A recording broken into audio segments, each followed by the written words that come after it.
Hello, welcome to the Wargamer. I'm your host, Rob. Welcome to the Age of Sigmar Monday show. That's right, and it is a star-studded cast of ne'er-do-wells and individuals. I'm joined by Mr. Nathan Prescott. Hello, hello, hello. Back from wherever you... Yeah, oh my God. So sorry, podcast guys. Back from wherever you... Where were you last week? Yes, it was great, thank you. Good. Yeah. We're also joined by James. James the Merch Grot. How are you? Yeah, very well, thank you. Not too bad. Hi, everyone in the chat. Good. And then our special guest, not new to the show, but special on a Monday. Owen, how are you, Owen? I'm very well. Yes, yeah. Nice to be here. Thanks for asking me. Lovely to see you all. Oh, pleasure to have you on representing the South London Legion. Big up those guys. What was I going to say? So welcome to the show. Obviously, I'm also here, Rob, Nathan's sidekick, as I've now been dubbed on the internet, which I'm happy to be here. What? Normally, I'd ask you how you all are, but we're gonna pretty much dive into the GHB today. That's the point of the show. Although we have been waiting, I don't know if you guys have seen. There's so much information out that's come out this weekend, but probably the top of the pile, the most important thing to talk about is the fact that Derry Girls Season 2 is out. It's important. Yeah. I'm so glad I've taken some time off work for that. It's going to be wicked. Nathan, you got to say words. You can't just victory pose. If you watched Derry Girls, it's amazing. Season 2. I'm all about it. I've not watched Season 2, but yeah, I'm glad Season 2's out. Season 1 was good. Season 1 was good. Yeah. I don't know what you're talking about, Rob. I really don't, but carry on. Imagine it's the In-Betweeners, but it's based in Northern Ireland with only girls in the 80s. Okay, I'm in. Yeah, that sounds good. I watched Dairy Girls, and then my girlfriend said to me, "Oh, but In-Betweeners is better." I was like, "Well, I've never watched that. I would like to watch it." It's not better. In-Betweeners can suck a dick compared to Dairy Girls. Good. I can't wait. Anyway, I'll quickly ask you how you all are. But if you are joining us, or if you've never joined us before, we're going to be reviewing the GHB 2020. If you haven't seen us before, we're completely crowdfunded by Patreon and Twitch, so thanks very much. And you're also available to listen to us a podcast, which you can download, and make sure you drink lots of water when you do so.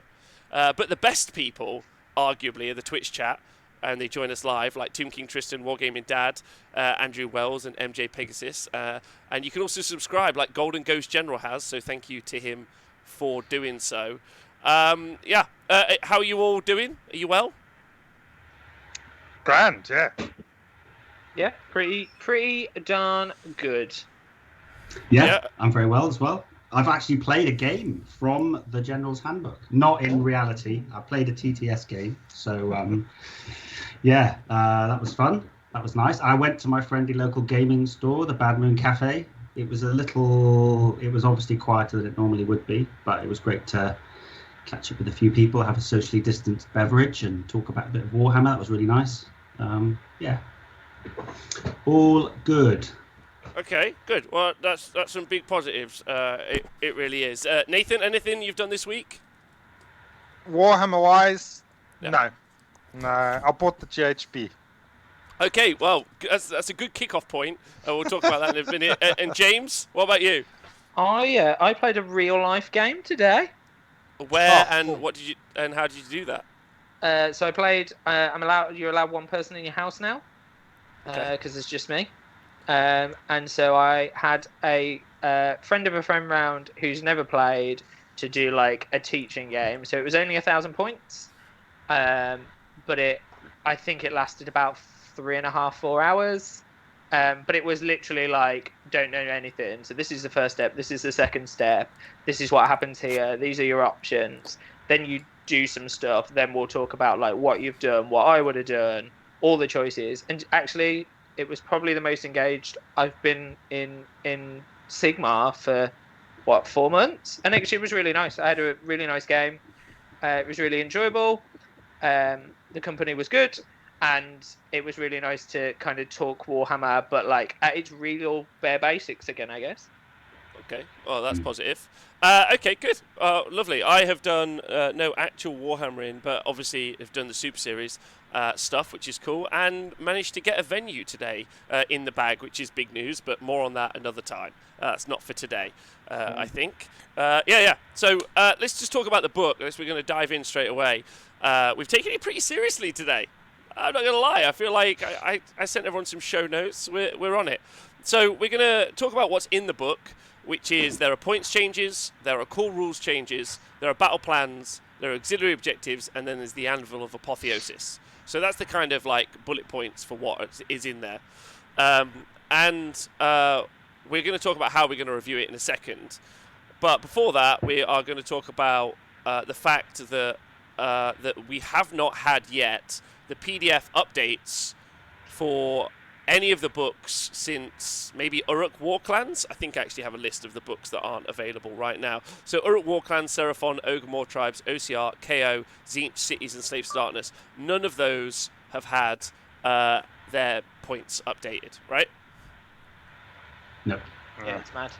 So it'd be that. Well, isn't it the same as what happened last year? Because don't they just come with the FAQ when that comes? No. Last year they came out on launch day as well.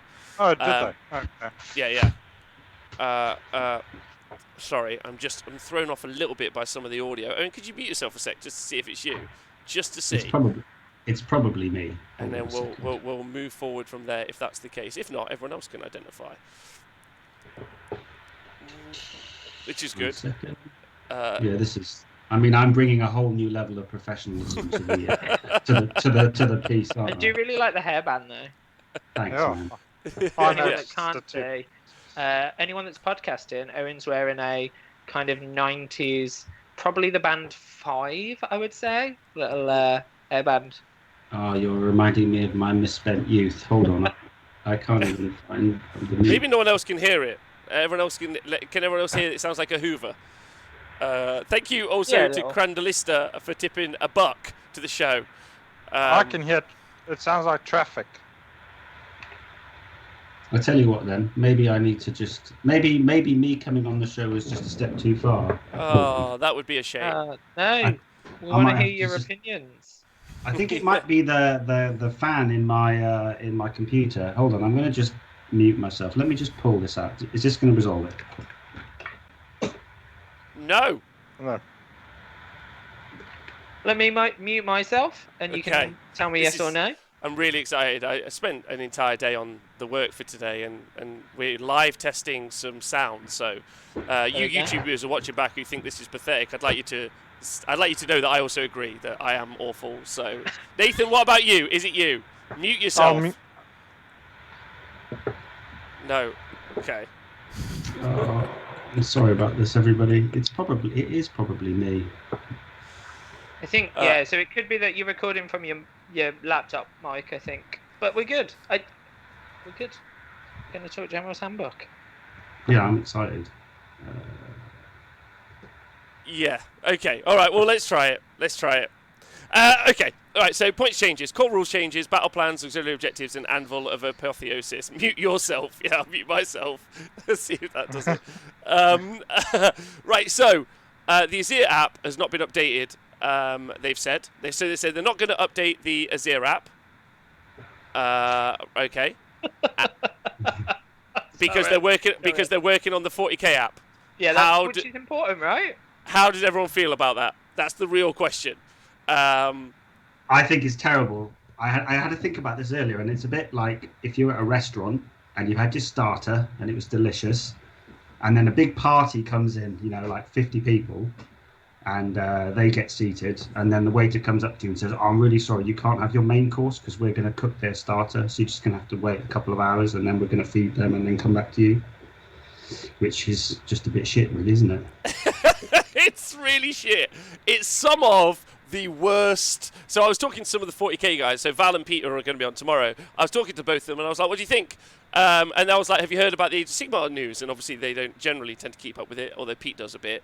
And they were like, this sucks. Which brings me on to, by the way, how I went to buy the GHB. I decided to do a Nathan Prescott and buy it in Azir. I was like, I'm going to do it inside Azir today. That's going to be my way of doing it, so that's how I've bought it. And that doesn't really affect how I write army lists, because I do it in War Scroll Builder, but I also feel like, why the fuck am I giving them any money? They get 99p a month, and it just doesn't seem right. What does everyone else... Nathan, you got any thoughts? I don't give them 99p a month. Good. I think a suggestion from all of us is none of us should give them 99p a month. James, I don't. I use War Scroll Builder. So do I. Yeah, that's just better anyway. That Azir thing is a pain in the arse. I hate it a lot. Yeah, the way that it exports your army list, and it's got like little pictures, and you can't copy and paste it into, for example, when you need to submit your list onto Tabletop TO. It's not fit for purpose, really, is it? And then every now and again, it just says, "Sorry, it's not working," and then please resubscribe. And then you lose all your lists. It's literally. If somebody sends me a list on that, I don't even bother looking at it. I'm like, I don't like shit list, mate. Okay. All right. So has anyone got a nice thing to say about Azir other than we can see the War Scrolls for free? So I've paid for it. You've sorted your sound out, by the way, Owen. It's great. Thanks, I've paid for Azir from the day it released until now. Like, I've always paid for it, and I'm still paying for it. Stop paying for it. I think so. The problem is, and this is terrible, that it's 99p, and most of the time I don't even notice. How long have you had it for now, James? I'm going to figure out what you could have bought. A lot of money. What, like, however long it's been out, 4 years or whatever. 36 months. Let's just go. 36 months. Okay, so yeah. So 36 quid, I guess, basically, isn't it? Yeah. I think I did subscribe to it for a while, because wasn't there at one stage you could go on there and see points of something that was coming up or something? I think for me, if you looked at it in German or something, it's super easy. Yeah, there was that day. Yeah. It's super easy. So when I submit a list for an event or make a list, I still do it on War Scroll Builder. But like when I'm piddling about around the house or on the sofa watching something rubbish on TV, like I'll make a list on Azir because it's easy, and I don't mind. Like 99p isn't like, that's my thing. Every time I'm like, I don't use this enough. I'm like, it's just 99p. It's less than a bag of sweets. I'll just keep it.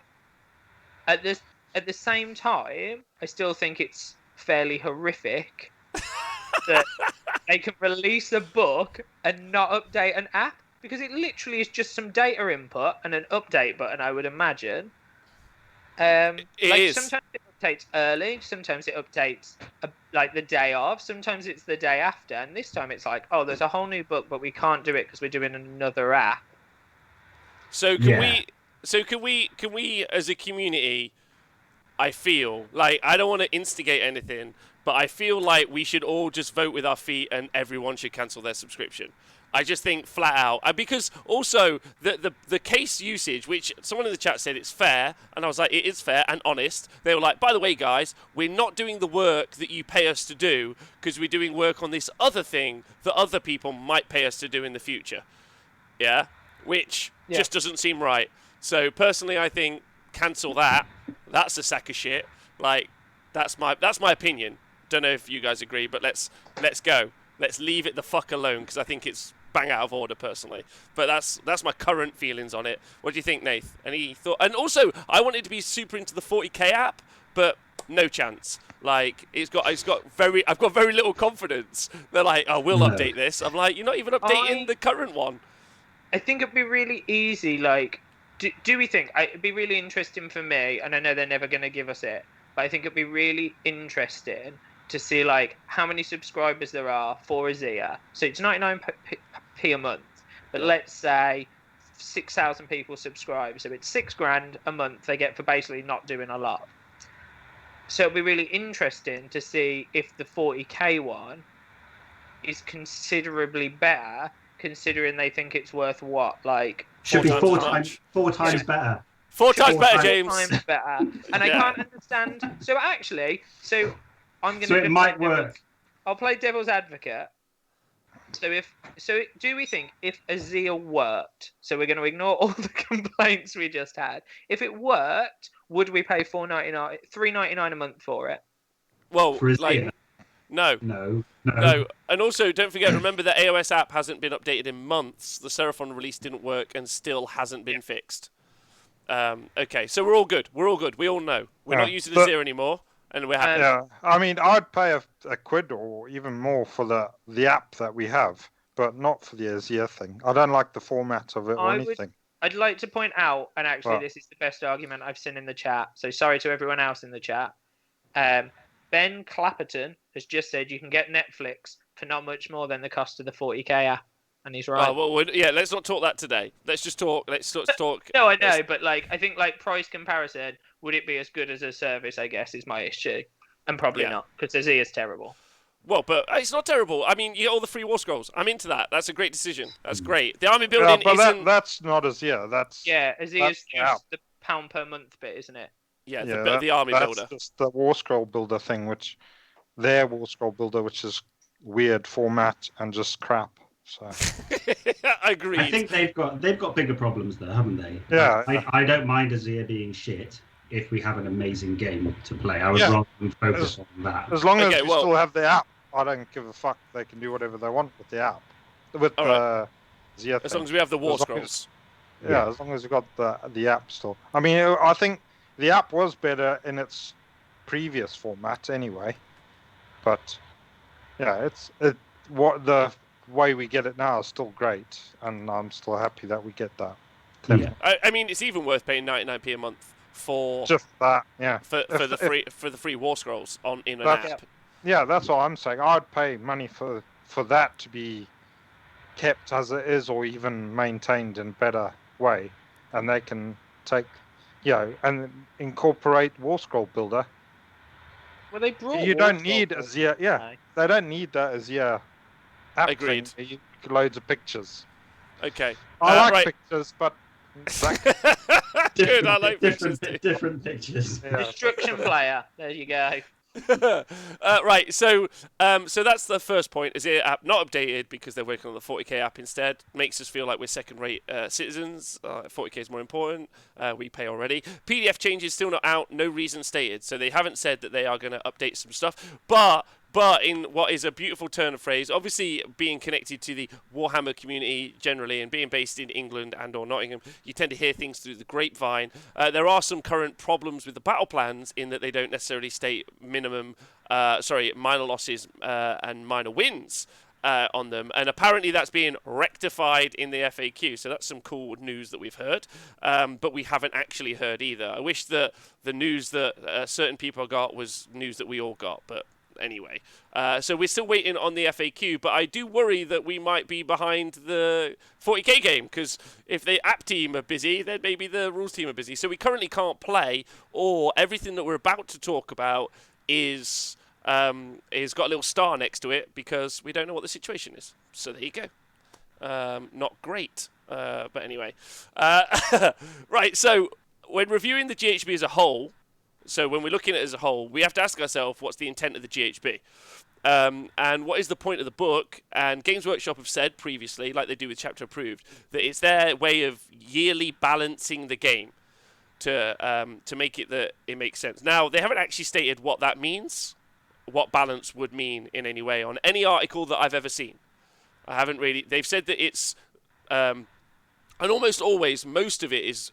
geared towards match play. There is narrative stuff as well. We've got the Apotheosis, the Anvil of Apotheosis to talk about, but they've never said it. So when we're reviewing the GHB today, we're going to talk about external balance and internal balance. So we're going to talk about the external balance, which is all armies can compete against each other. So if you've heard anything on the show before, when we've talked about the Age of Sigmar stats, so the fat middle, so stuff being like some... The fat middle? Yeah. Yeah, the fat middle. So the stats. So a win rate somewhere between 40% and 60%. The fat middle. So that's our external balance. So I thought you got a bike now. Aren't you working on the fat middle? Really hard, buddy. I promise you. I keep drinking lots of water, low carbs, but it takes a while, right? It gets harder and harder. As somebody who's now in their 40s, Rob, it gets harder and harder, man. You need to put in the work now to get rid of the fat middle. Otherwise, it'll always be there. I'm trying. Anyway, so we're going to talk about external balance, and at the end of the show, or while we're doing the updates, we'll talk about whether or not we think this is something that will help with the external balance, so armies versus armies. And the other thing to ask is, have Games Workshop affected the internal balance of a book? And that would be, there's this unit in a book that is, let's say, a melee unit that's a horde style unit.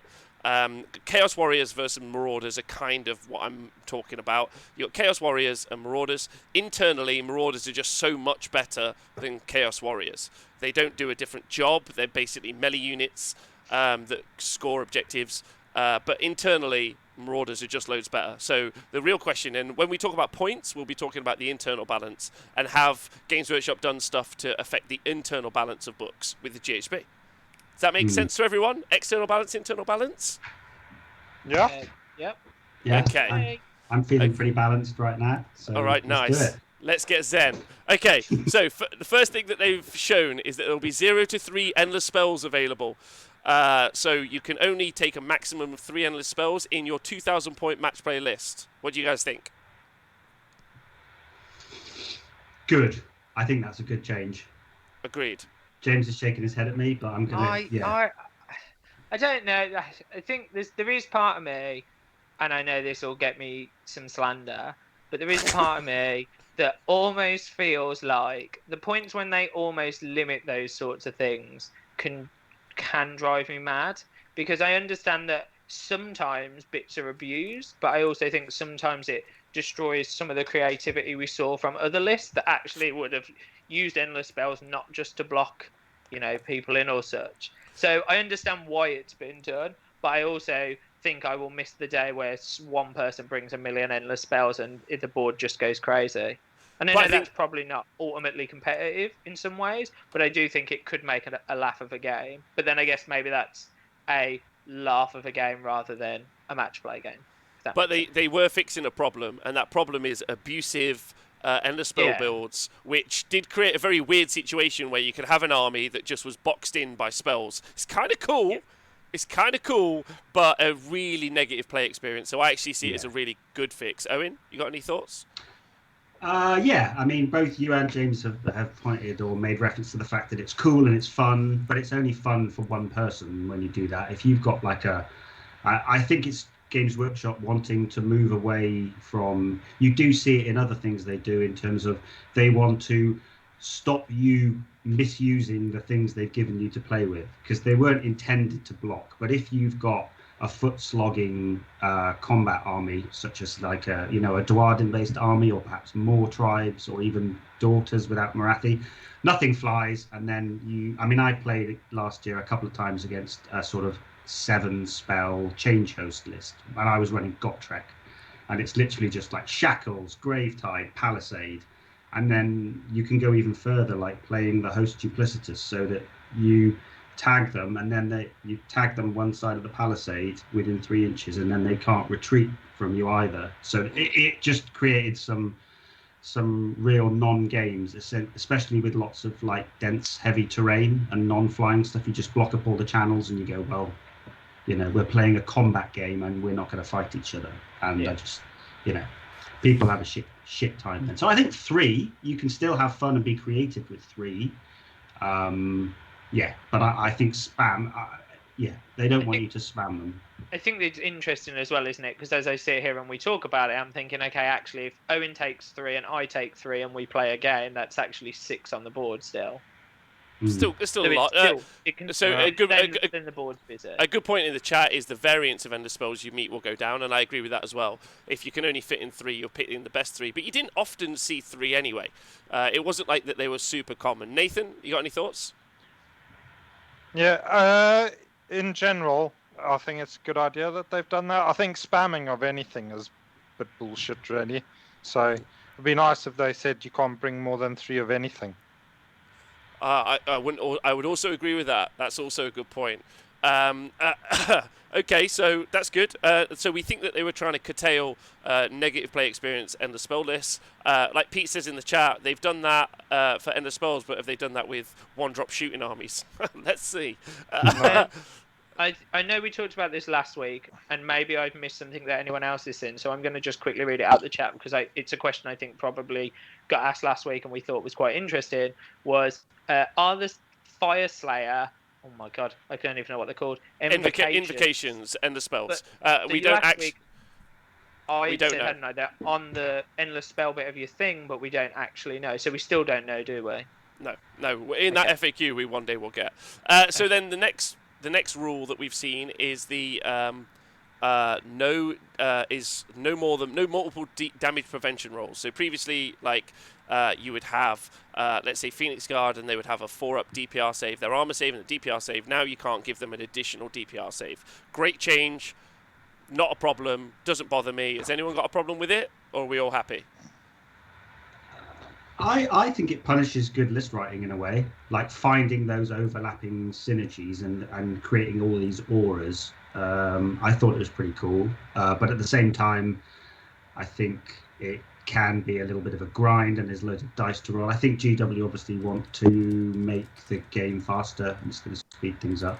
But I mean, yeah, having loads of sort of scantily clad Daughters of Cain warriors who seem to be completely impervious to any sort of damage.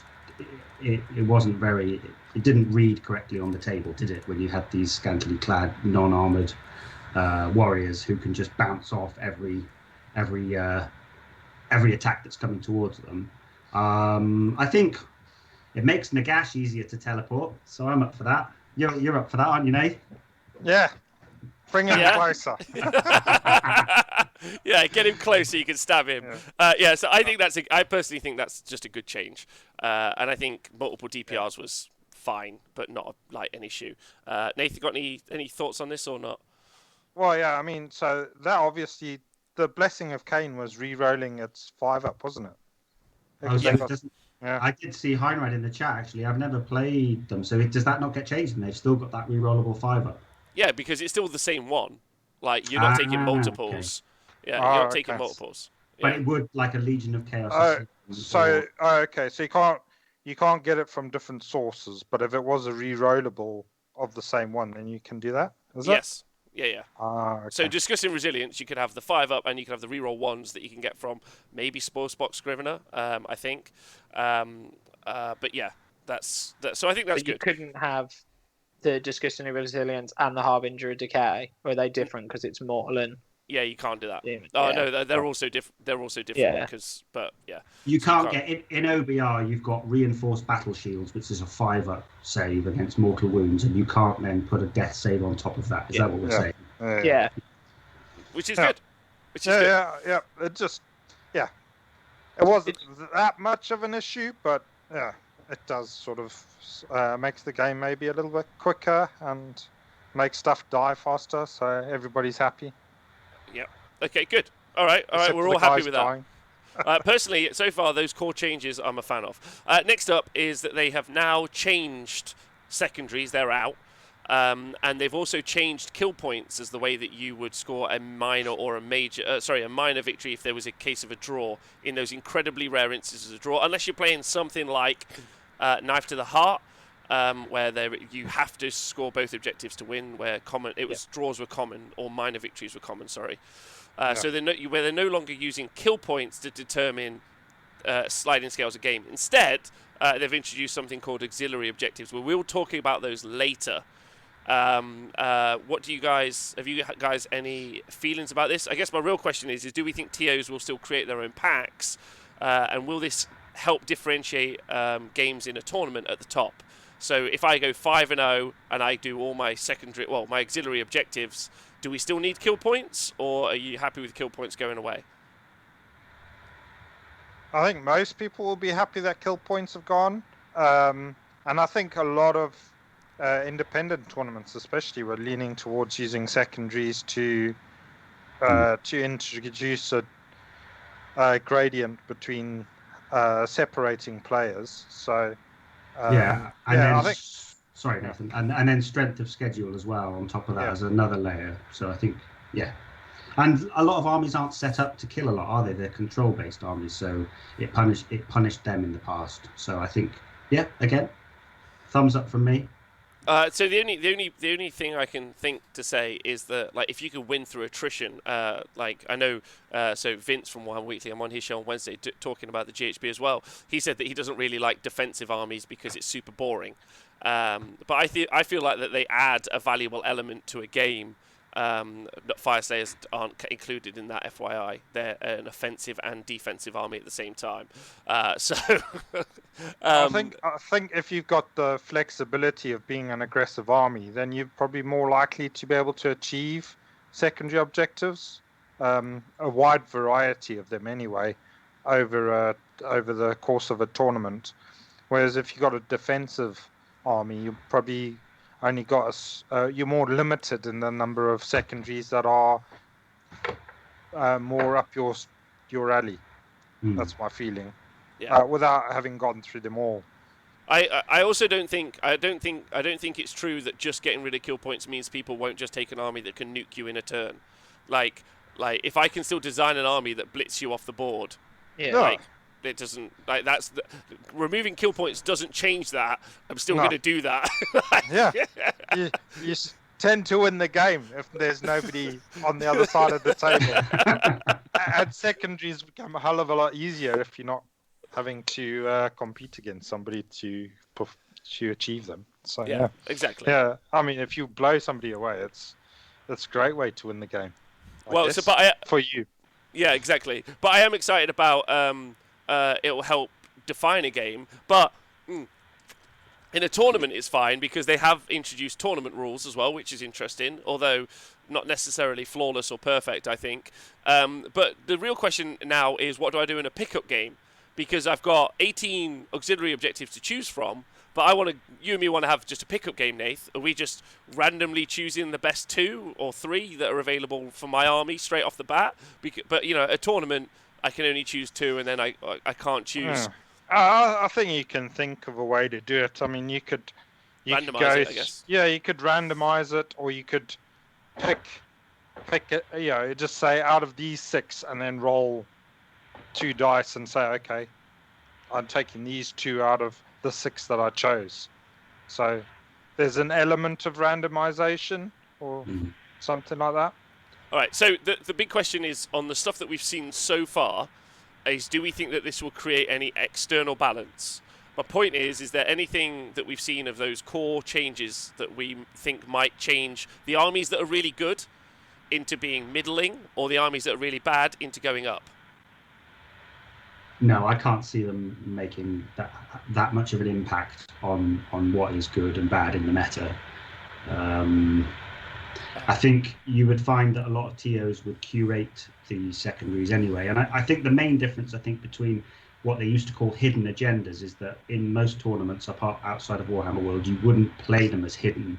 You would play them as face up. And I think that these auxiliary objectives, if I'm reading it correctly, they are face up as such. So you have the opportunity to score and deny, which I think is a really important, because you go to Warhammer World tournaments and you essentially didn't know what your opponent was trying to go for, so it was completely random if you 20-0'd them, because you didn't know what 2 of the points that they could attain actually were. So I think that's the main change. If I've read it correctly, the auxiliary objectives are a face-up mechanic, which you can then play and deny your opponent, which I think is really good. Okay. But I still think there needs to be some curation, because there will be just easy ones like old Onslaught, just get a 9-inch charge, and if you've got eels, you just point at them and they get a 9-inch charge. So yeah, that so you would say, Rob, those are my thoughts. Yeah, I don't think that they've done anything so far. So the other thing that they've done also is triumphs. They last edition they introduced 3 more triumphs, in 2019, and now they've said no, back to 3 triumphs. So Nathan, that is going to be a direct effect to your KO. How do you feel about that? I can't remember what the triumphs were before. Isn't that effectively the same thing, though? No, it's a big change. So there were 6 triumphs in the last which one. So they've reroll armor saves, reroll to hit, and reroll to wound. So those are still there, but there were 3 more. Which were... So which 3 have we lost? No, we have kept those 3 that you've said. Yeah. And the 3 that we've lost are... Who cares?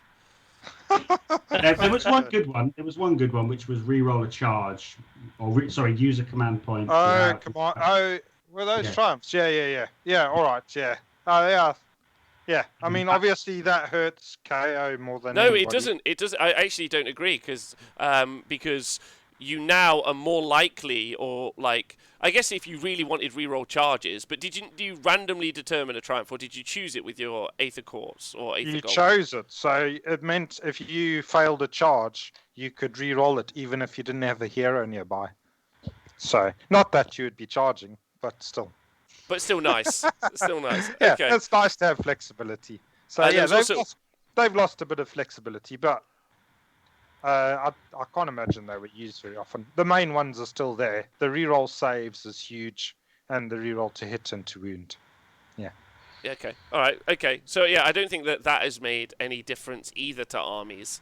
So again, a cosmetic change, if anything, but not anything that's. I disagree. Sorry, Rob. I disagree. Okay. I think now that it's gone down to 3, your chances of getting those really reroll wounds is massive. So, for example, if we talk about OBR, we don't generate command points, so the command point one was crap. We're Battle Shock immune, so free inspiring presence, that was another one. So now, rather than you've basically reduced the chance by, I'm not a maths man, but you've reduced the chance by 50% of getting the crap. A useful one, yeah. Yeah, so you're always going to have a useful one. So if you list build at 1970 or 1980, and with the idea of getting that triumph, you're going to get a super impactful triumph rather than potentially getting a you have no use. Yeah, I can see that. I can see that people might be more eager to try and get a triumph. Because before the last handbook, people were definitely aiming for triumphs, and then less so, I would have said, over the last handbook, because they could have ended up with one which they weren't that bothered with. Yeah. But now, so I can see that. I agree with you on that one. Okay, all right, good. So I don't think any of those change armies up or down at the minute. The other one, obviously, which we will touch on later, is we're going to talk about the realms and realm artifacts, and the loss of realm artifacts is going to be the thing that we talk about most. So next up, talking points changes. The PDF is still to come out, containing the points changes. We've got Uruk Warclan, Seraphon, Ogre tribes, KO, Tzeentch, cities, and Slave Darkness. None of those have seen points changes. In fact, if we're being honest, there's actually been some really lazy points changes in there, where things like the the big dinosaur, the Dreadsaurian, is sorry, this the sound. I can't get the sound. I can't talk with the sound. The Dreadsaurian had, it seems, its points wrong, basically, from the Forge World update, is what I'm trying to say. I can't talk. Anyway. So yeah, we're still waiting for lots of the points changes, if they're even going to make any points changes to any of these. Are there any of these battle tomes where you're expecting points changes to come out?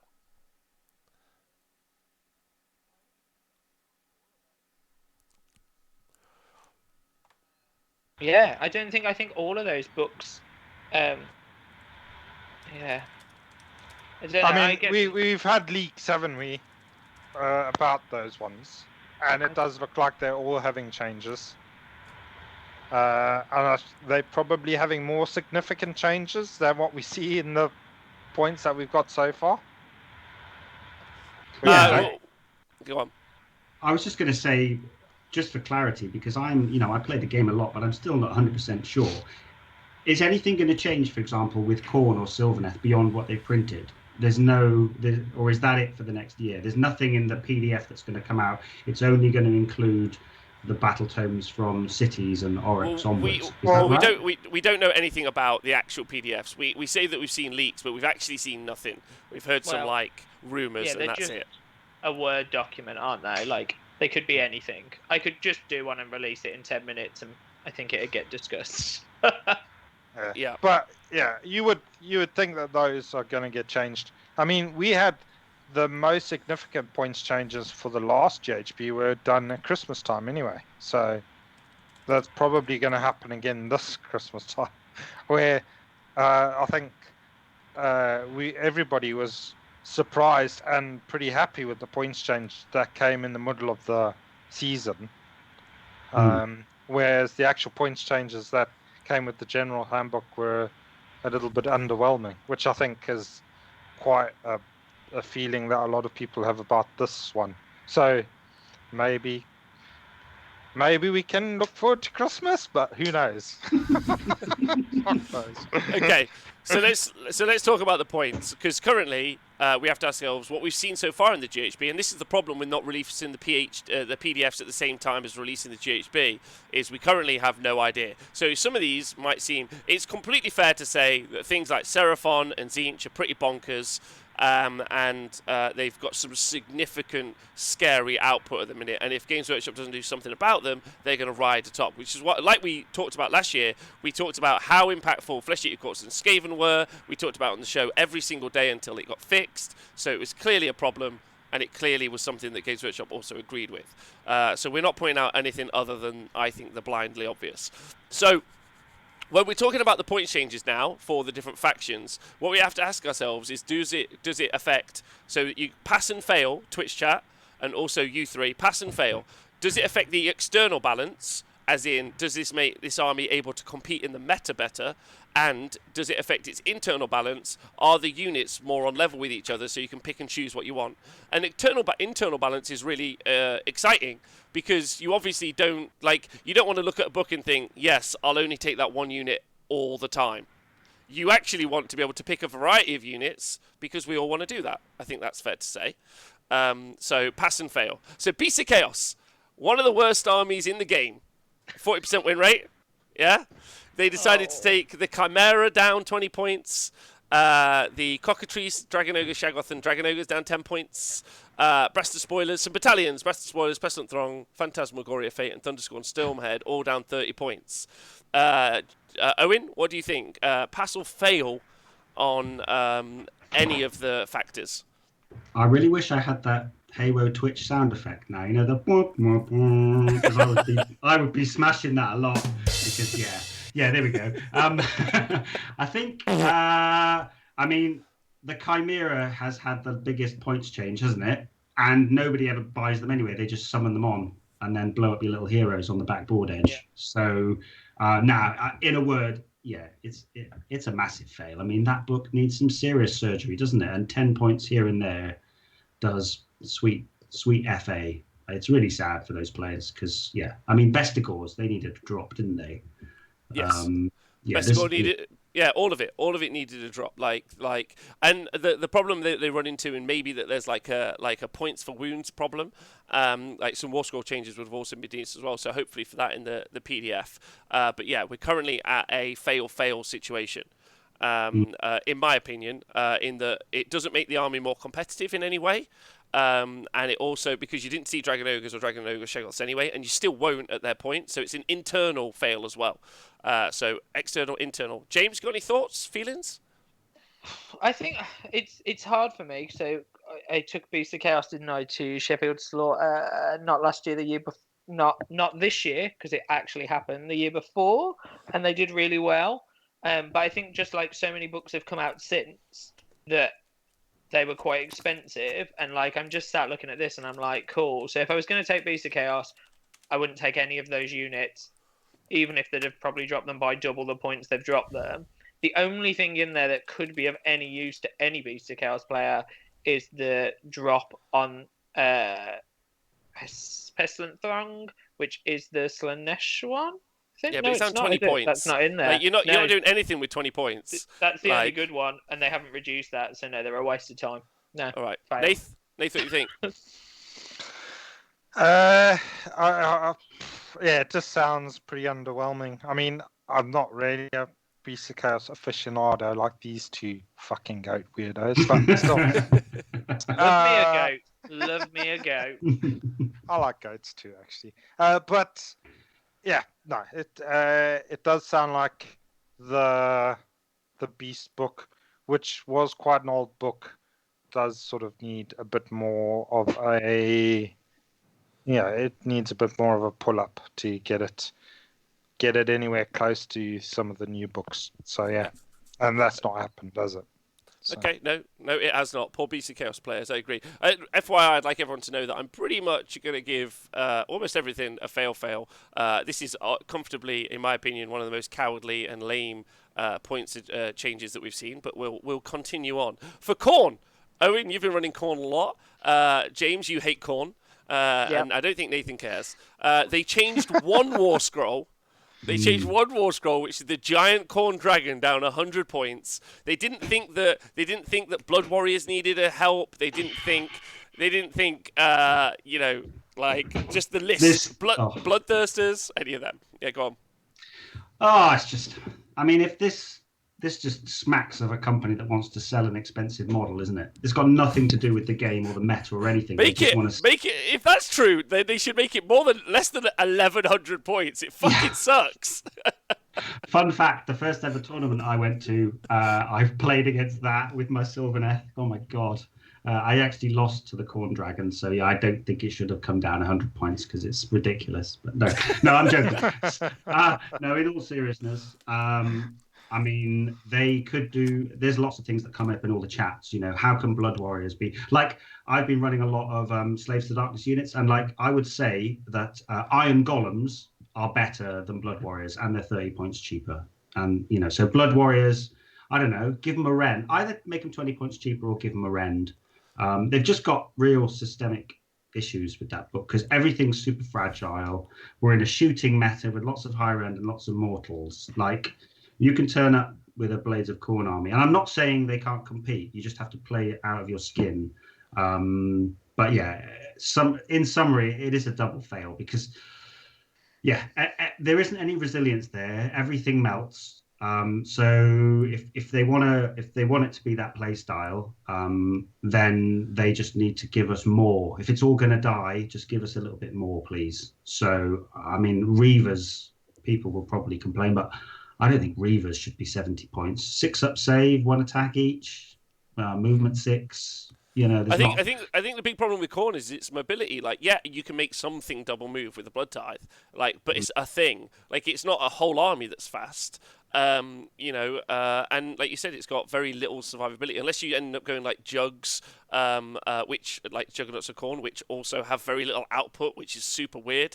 They Blood Crushers actually aren't even that survivable really, but you can take enough to maybe do mortal wounds. It's a really weird book, but the important part is they made one change, so that obviously won't make them more competitive, and they also have done nothing to internally affect the balance of the book, which is super sad. It's a huge range as well. There's loads of things in there. Yeah. Like, do you know the main problem? What? Here we go. They chose the wrong god. Of all the chaos gods, all the people in the Khorne book went, I'll just take the one that likes hitting things and blood. No interesting story.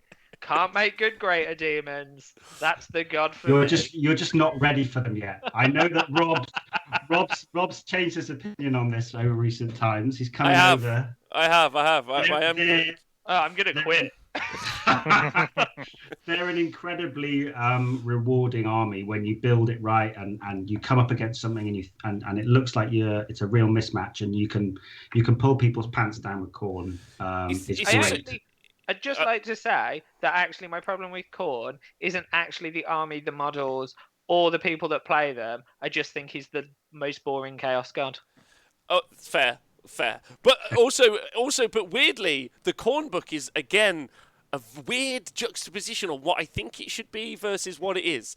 Like Nergal, I'm like slow, ponderous, survivable, and survivable is definitely true, but definitely not slow. Whereas Khorne, I think, should be amazing in a fight, just loves getting amongst it. Yeah, slow. Really crappy survivability, like weird, like a Keeper of Secrets, just dicks on a Bloodthirster all day long. like, which is kind of cool and very erotic. Nathan, you got any thoughts on Khorne?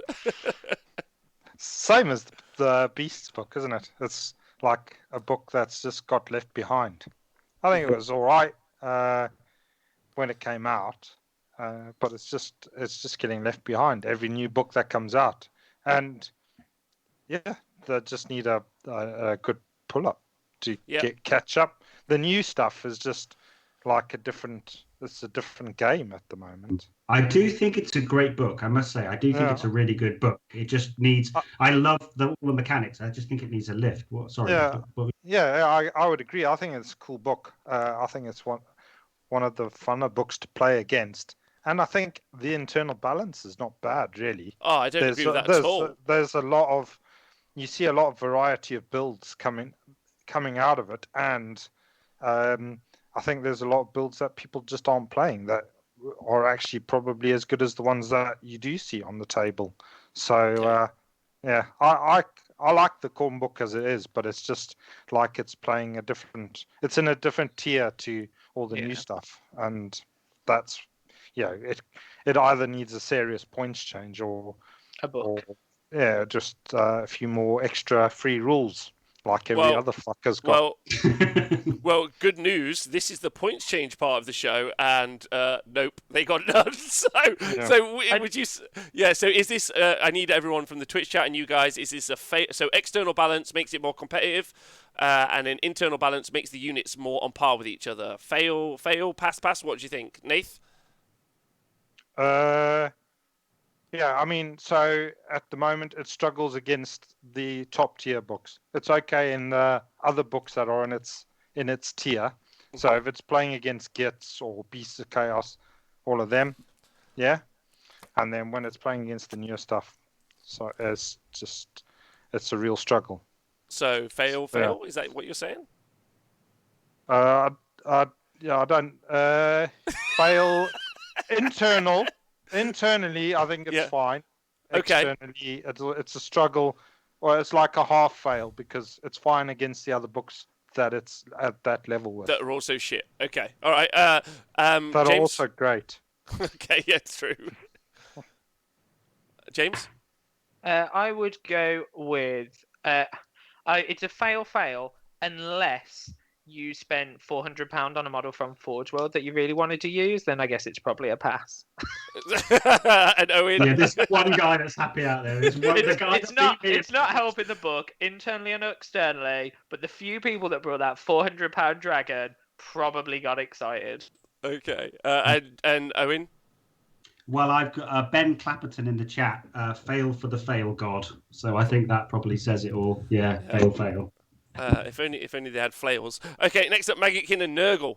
So they got a whole bunch of points drops. Again, very minor, mainly 10 points here. I guess the big one that everyone's been talking about is obviously that drop to Blight Kings, 20 points per 5, which is pretty outrageous if you compare them to the 10-point drop that we saw for Dragon Ogres. Which you already saw. Anyway, no, you didn't see Dragon Ogres, you already see these. So that was the thing. Glock King coming down 40 points is actually pretty cool. The Great and Clean one coming down 20 points is also good, because you often would want to take one. And then most of the support characters, Lord Afflictions, Nerglings, all coming down 10 points.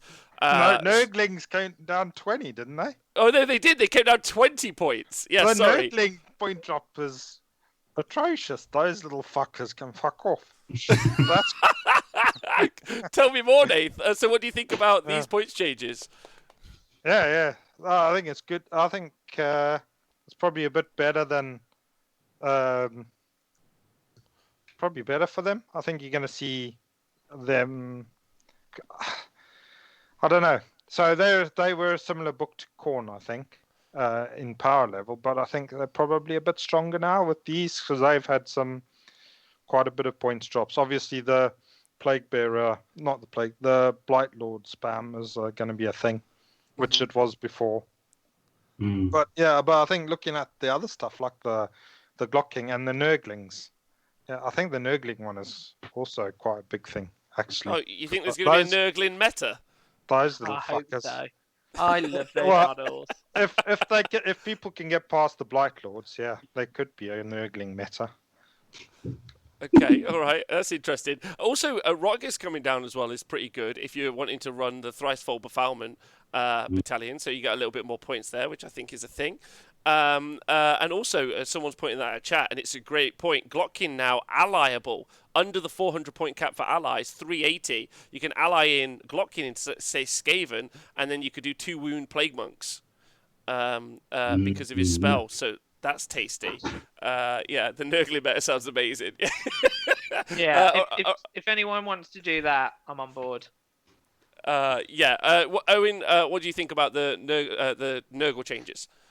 I mean, I think it's really good. And there was somebody in the chat, Dreadwood said in the chat, which I would mirror, is that the Wrath of the Everchosen gave them an extra layer. So, your, what are they? Is it the Blessed Sons? There's a couple of sub-factions which gave them some rules. And then things like, as you say, Rob, Thricefold, that got cut to 60 points. So with these more changes, then I suppose they're going to have more Plague Bearers in front of them now, maybe. But, I mean, the Blight Kings, Nathan, if I'm not mistaken, didn't Darren take a Blight King spam list of Brotherhood with your team, your winning team? So that's right. Yeah, I think it was, like I said, it was strong before, and it's only stronger now because of that. And because they, like you say, they've had a double bump, haven't they, with the extra stuff that they got in the Legion thing. Yeah. So, I hadn't spotted Rotigus though. I think that's no, sorry, not Rotigus, the Glockkin, because for me personally, Khorne can ally with Nergal, I believe. They're the only Chaos God they can. So my Khorne Marauders can have 2 wounds now whilst getting +1 attack and going mental. So I think it's only Mark of Nergal.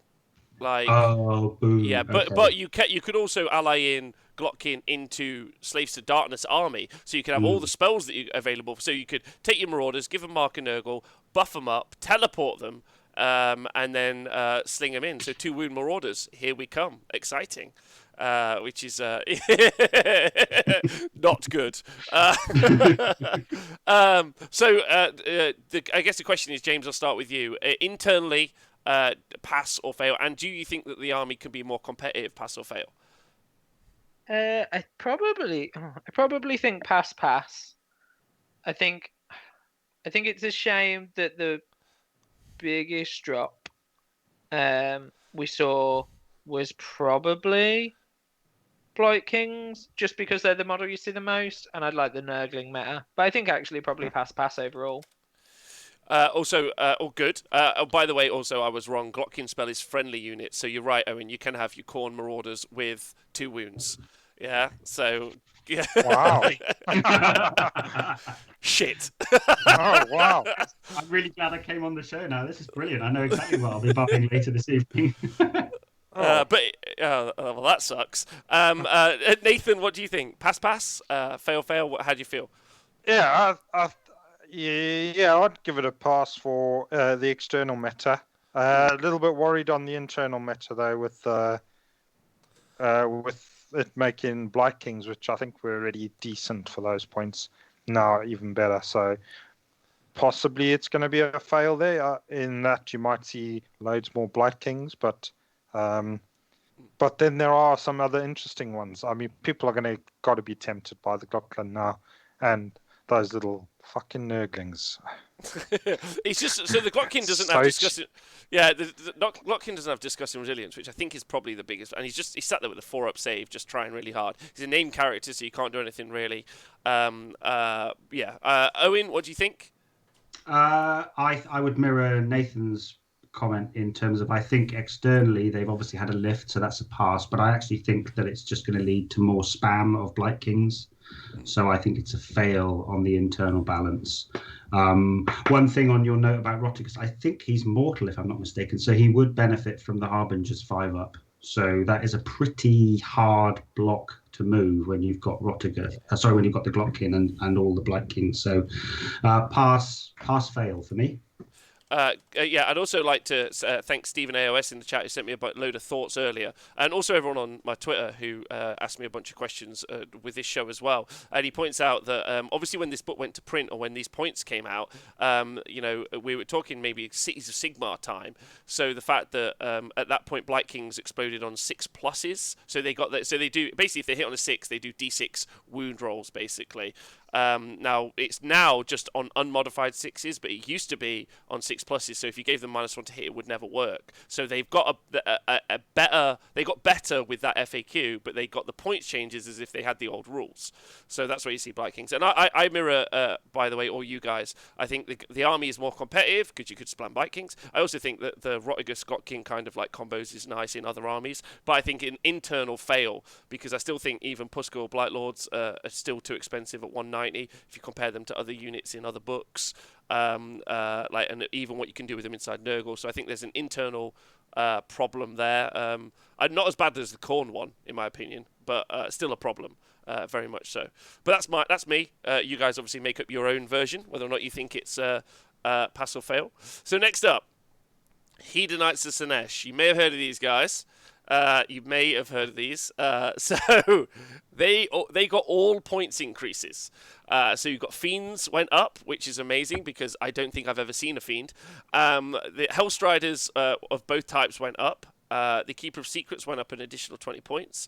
Shalaxi went up 20 points, and then the Epitome, which is the only thing I think is super justified, went up to by 10 points. But 10 points is neither here nor there. I think the Epitome could have gone up by 20 points, and that would have been fine, because at 220, the Epitome's an amazing model. It's got all of the rules that you could want, but it's got a lot of, so basically you're looking at Keepers, which people are taking a lot of anyway, Shalaxi people are taking a lot of anyway, and the Hellstriders and the Hellscourges, which people are taking a lot anyway in the battalion.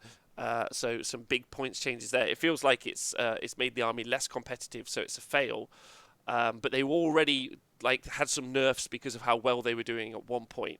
Nath, you got any thoughts on these? Yeah, fuck them. They're horrible. No, I mean, I quite like Slaanesh as an army, but it does seem like they struggle to find a middle ground with them sometimes. I mean, I know we didn't get to see the Fiends that often, but they were really good for those points anyway. It's just that the other stuff was freaking great. So, but then they did get hit hard with that FAQ. Well, not hard, but they got tapped back a bit and probably back into line with the top books that were around at the time. But since then, we've had a load of other books released, and we've not really seen books that are specifically good against Slaanesh. Against them, yeah. So we've not really seen how they would fare against that. And then, like you say, I guess it's the same problem that you were saying with the Nergal, is that the points were based on stuff that was done pre that FAQ and a while ago. So possibly over-egged it a little bit, but I don't think that's a bad thing, to be honest. I think they're still a good army. So, well, we're going to give them a pass, I think, still for external balance. And I'm not really sure on the internal balance of the book, really. Will we see more variety? I mean, we just used to see loads of Keepers, so maybe we'll see less Keepers. But what will we see in their place? The thing that they've increased the points on the Fiends, which you could have seen some more of them. So maybe apparently Fiends might have gone down 20 points. Maybe my stuff is wrong. Okay. I'm hoping in that not. case, hopefully, then that's because I think the Fiends are still pretty scary. I have played against them a couple of times. I've also played against the Fiends. Yeah. If they're in the right setup, but they suffer to being hit at range, and there's a lot of that now available.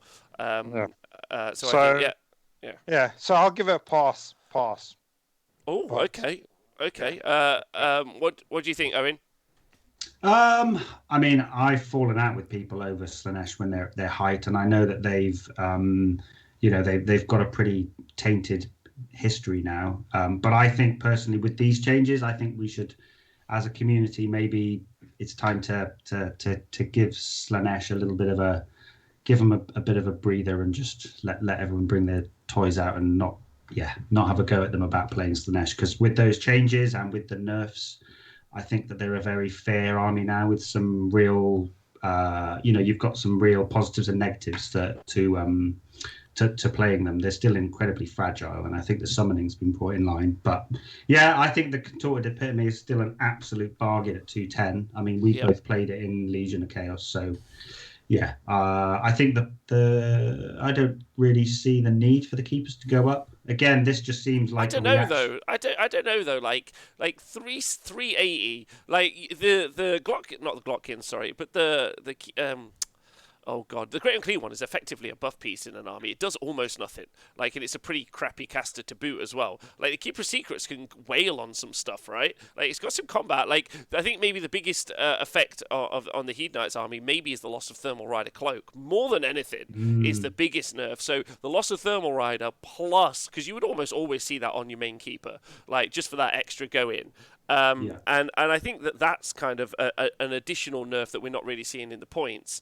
But I also still think that the internal parity of the book is actually quite good. Chariots are good. Maybe you can't go 5-0 with Chariots, but they're a thing, and they're really, really fun. So if anything, maybe it just makes it more of a question about what you're taking in the Slaanesh army. And I feel like because of the overpowered nature of having all the characters and the depravity, no one ever explored Slaanesh properly. People were just like, it's OP, here's the build, run the build, I'm not doing it anymore, it's out. And it's like, I think that there's loads of room to explore that now. You know, if you want a survivable block, you could just take some, not that you would, some Chaos Warriors and Marcus Slaanesh, stick them in there. But like, there you go. I've got some fucking lads on the board now. Like, Knights, you know, there's some genuinely, like, viable options. Yeah, Archeon. Yeah, Marauders. Yeah. There's the Depraved Grove. Yeah, that's great. The Depraved Drone's amazing. So yeah, still stand with it. Yeah, so I personally actually think that if anything, this is a pass for the internal parity, and obviously a fail for the external parity, like where I'm at. James, what do you think? Yeah, I'm with you. I think like having owned a Slaanesh army that didn't see much use because it was just so unfun to play. I think the weirdest bit is that they've changed points on loader models that you never saw. And I'm not sure. I think I agree with Owen on that one. I'm not sure the keeper needed another 20 points. I don't. But then I also, like I know we talked about it a bit last week when it was me and you, but I just think 20 points is just so little. But whatever. Yeah. So I think I'd agree with you. I think externally, it probably makes them worse. Internally, maybe makes some better if we see some fiends. They've got some interesting rules. So yeah. Okay. All right. Okay. Good. A Twitch chat. I'm not sure what you guys are feeling there. I know that I'm pretty certain Vince is going to be very upset on Wednesday. I might come prepped with some different Slaanesh builds. If anyone's got any different Slaanesh builds that just aren't based, I mean, you can still have keepers. I mean, you haven't taken away the power of what's in the Slaanesh book. Depravity is weaker, but it was overpowered anyway. The aura to make you strike last is a little bit weaker, but it's still very, very strong for a combat army. Like, any combat army in the world would be like, like a Tree Lord's, like, I'd love to have that. And also the profile of a Keeper of Secrets for combat. Like, so it just doesn't, anyway. Why did you have to bring a Tree Lord into it, Rob? That's I'm sorry. Always bring a Tree Lord into everything. I know you do. Right, so Skaven up next. Pass fail for everyone, don't forget. Internal, external. So Skaven, Doom Wheels came down 10 points. Yes! Live to win! I'm very happy about that. Hell Pit came down. Also very happy about that. Not that in a shooting meta he'd ever survive.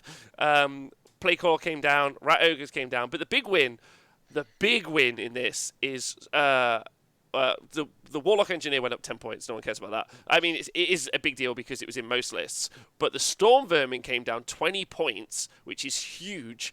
And Scryer Acolytes, which makes no sense apart from their £13 a model, is the only way it makes sense. Yeah, that's the only reason that makes sense.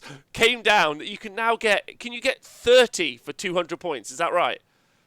I think it's 60 per 10, and then 200 for 30, which is out fucking rageous. Have you guys ever played against Scryer Acolytes? Is my question. Yeah, I played against Nick Thompson's, and I know he's in the chat. And it sucks. But they just look at you, throw some smelly bombs, and whatever they look at dies. Yeah. Owen, have you played against them? I have. I played against Benjamin but he was just screening with them when he was running 9 Storm Fiends. But it's another one. Oh, look at that. It's some really expensive models that just got a really nice discount. Well, and they're metal also. Who'd have thought it? But no, there are some. I have seen some really. To be fair, I've seen some really nice conversions. People using the Blood Bowl team, and Benjamin's used. What are they? Adeptus Mechanicus, little hooded chaps with gas masks on and stuff. So no, they're gross, right? They got. Is it -2 Ren, D3 damage? They're pretty. Yeah. Pretty. Yep. And what's the range? Is it only like 12 or something though? Isn't it? Yeah, but they can run and throw as well. So. Yes, I mean 200 points for 30 shots. No, it's 20. Sorry, it's 200 points for 20. Okay. Yeah. And if they have 20, they get +1 to hit. Don't forget, because and you can put that more warp power thing on them. Yes. And you can spend the spark on. Can you spark them? So yeah, you can spark them. D3 +1.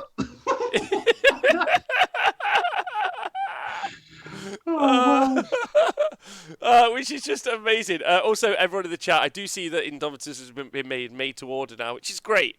That Games Workshop are trying to solve their PR nightmare. So I'm happy for them. Great news for everyone also who hasn't got one. And fuck the eBay scalpers, I guess. But let's talk about that. So Acolytes, massive win. Storm Vermin going down is also excellent because now they have a combat block that's, if I'm right, the Storm Vermin have a 4-up armor save, I think. Maybe. In fact, they do. Yeah. And that's also good because Skaven kind of have suffered maybe an attrition problem. They have loads of output, but maybe they can't really stand toe-to-toe. And just having a 4-up save, by the way, doesn't make me think that they can go toe-to-toe, but it's a bit better. And 100 points for 10, 20 points drop-off. I think that's good. Yeah, you're going to see those guys replacing Plague Monks, which dropped out anyway with their War Scroll change, which is not a bad thing. They're nice. They're quite a nice looking model, and they're quite fun in a fight. So that's pretty good. I think every Skaven player that I talk to really wants Storm Vermin to work. So and they do offer something different rather than just having loads of clan rats and then as you say, the block of monks which need the bell, not the bell, you know what I mean, the furnace. So it will. I think this Skaven, all these Skaven changes, they feel like a love letter to Mark Brooks, to be honest with you, because he plays all this crap normally and loves it. Doom Wheels, Hell Pits. I've played against Triple Plague Claw, which came down 10 points. Yeah. Which are naughty. Like I play with my Reapers, and when you get that 2d6 damage off, it's decent. It's decent. Not to be snipped at. I mean, to be honest, it's only 50 points cheaper than obviously the OBR catapult. But you're talking about a very different army build and a very different structure anyway. So, but it's still a thing, very much so. And then the big change, not the big change, but I mean, I think the Storm Vermin and Acolytes was the big change. Was the Warp Lightning Vortex coming down 20 points, which is just fucking obnoxious. It makes no sense. Like, and everyone's like, oh, it's 13 inches now. It's like you still saw it. Like, it's still outrageous as an endless spell. It's terrible, right? That should have been reduced to like 20 points for that spell. Terrible. Don't know what they were playing at. But that is a KO buff. Interesting. Yeah, Thanks, exactly. Paul. Thanks, Paul. Put that fucker in a bottle. Game on. I still can't believe that hasn't been FAQ to just tick in one time. It's stupid, but okay. So big win for the KO players there. So I guess the real question here is pass, fail. I'm actually going to go for pass and pass. I think it changes around what you can take. So more acolytes, great. You didn't often see them. Just some unique individuals are taking them. Nick, talking to you.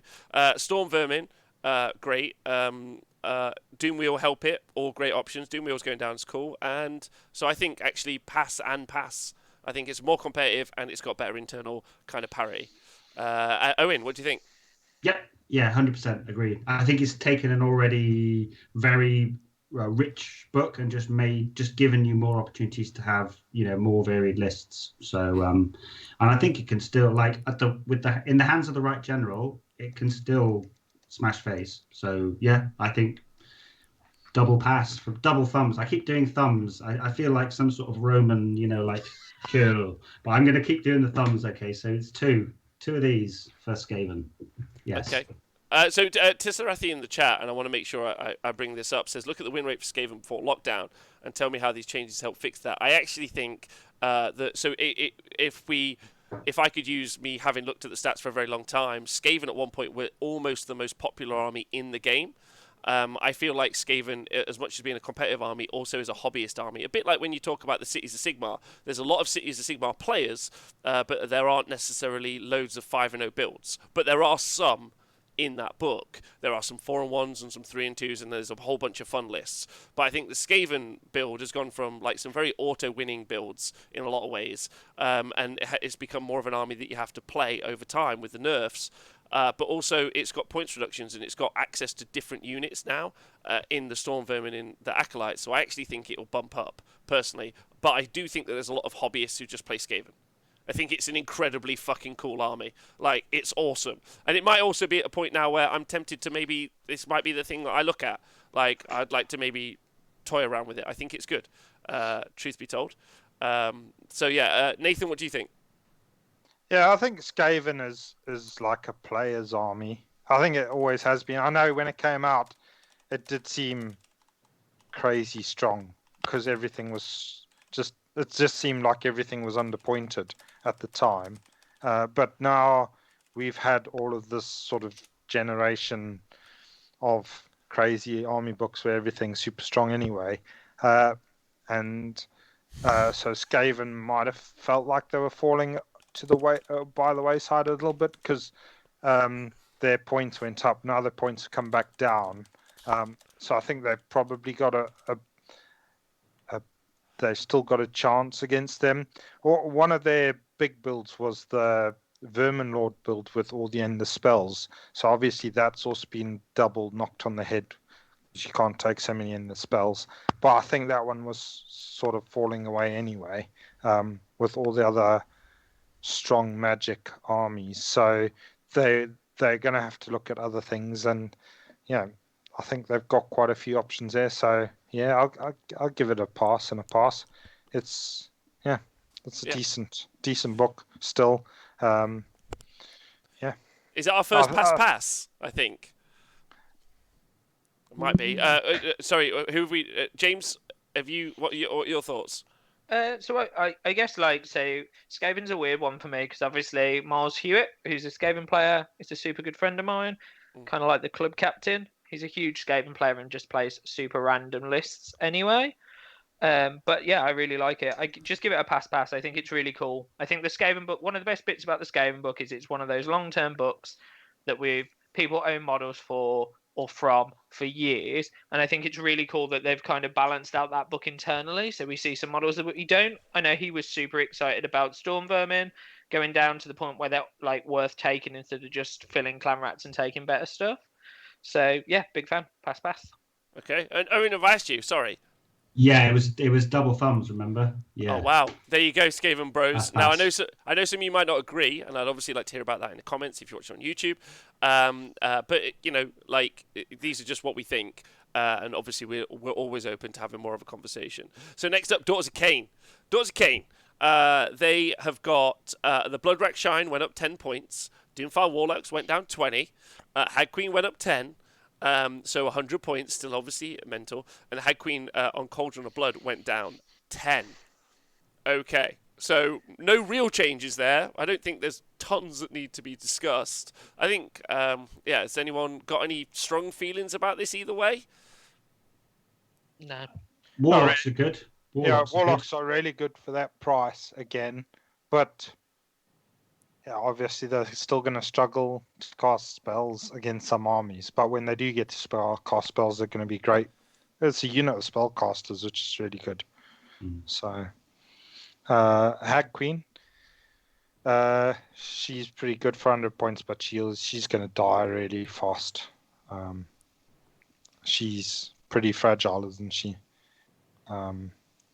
There's a lot of people that can take out small support heroes, and she's not particularly robust. So, yeah.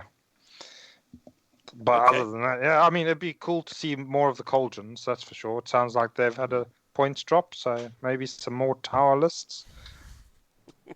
Yeah, I think a lot of people talking about in the chat, and I've seen also in the Discord chat as well, a lot of people talking about those small wound characters not necessarily being alive.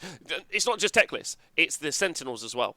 Like, I saw someone making a tweet earlier. They were like, let's talk about Sentinels and how useful they're going to be in the game. And I was like, useful is not how I'm going to describe them. Like, the ability to just remove my own, like, any support units, like, that aren't heroes is like, cool. It's been nice knowing you. 5 wound heroes, like, just doing that dance that they do in that Zimbabwean video, Nath. I'm not sure, the one you've seen. Go on. Yeah, but it's also Seraphon and cities and other armies can just snipe dudes. So yeah. Yes. I agree with that. Have you guys got any thoughts, Owen? Got any, James?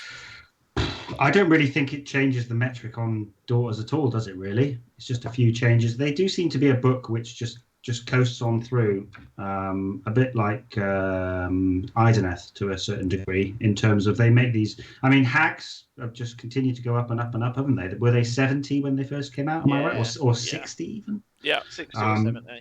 So they're coming close to being the points that they should be, but I don't know. I mean, nothing's changed there really. The Warlocks have got a really good spell, but like Nathan says, it's hard for them to get that off. So yeah, I don't know the army very well, so I just think it's middle pass, I suppose, just because it's stayed the same, right? Yeah, so that's a pass, I guess. Yeah, I don't think at one stage they were overwhelming, and they're not overwhelming anymore. There's a lot of books that are of equal or even more power level than they are. So people are going to have to, if you're going to do well with the daughters list, you're going to have to play really well yourself. So I think they settle quite nicely into that sort of middle meta or whatever, the top tiers. And I should think they're quite happy with what they are. The daughters players are probably wanting more, but then that's fine. Keep people hungry, keep them hungry, and then they'll be perfect. Yeah. I'm going to say pass because, well, no, they haven't done anything to increase the internal balance. The internal balance was good anyway, so they're all gravy there. And then pass, the army is still fine. So it's all good for me. Marathi's still great, isn't she, at the moment? She is a lovely little piece that people could play. Actually, do you know what? Maybe it's going to have to be a fail on the internal. Because, like Azrac said in the chat, a snake's good yet. And I'd forgot snakes had existed. And maybe that's the whole point. Like, if I forgot the units existed, then maybe, like, did they make the bow snakes useful? Are the other snakes as good? Because the reason that Witch Elves and Sister Slaughter are so good, obviously, is because there's a lot of bodies. And they're scoring objectives. And with snakes, there's less bodies to score objectives. So, problematically, they're not as good. Even if you're not talking about the saves or the rerolls, so maybe it's a bit of a fail on making the snakes more viable, right? I think the snakes were good anyway. Having played against Nyx ones, I think people just like playing with the witches, but I do think you can make things happen with the snakes. Okay, all right, yeah. Has anyone, Owen, what do you think? Oh, I don't know. Oh, sorry. Go on. I've got all it was just looking at the chat, and people have got some good points just in terms of, the internal balance isn't good because everyone just took Hagnar. So if we were seeing Temple Nest or we were seeing Drite Chicaneth, then it would be balanced. So it's a funny one. I don't know. Yeah. I think Calibron becomes more interesting in this with the teleport and the buff against shooting.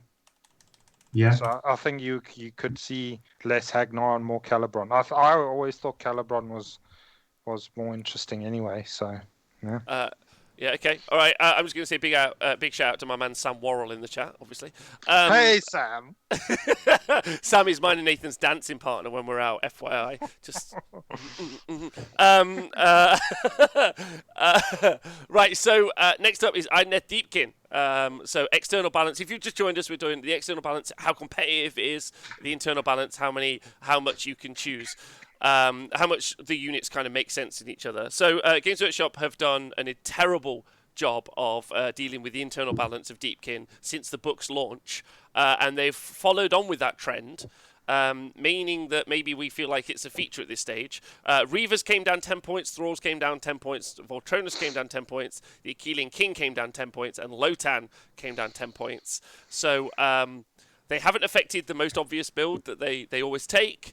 There's been no core rules changes, so this is a a pass, I guess, because the army is as competitive as it was previously, but a fail on the internal balance, and possibly the worst internal fail that we've had in Age of Sigmar continuously, right?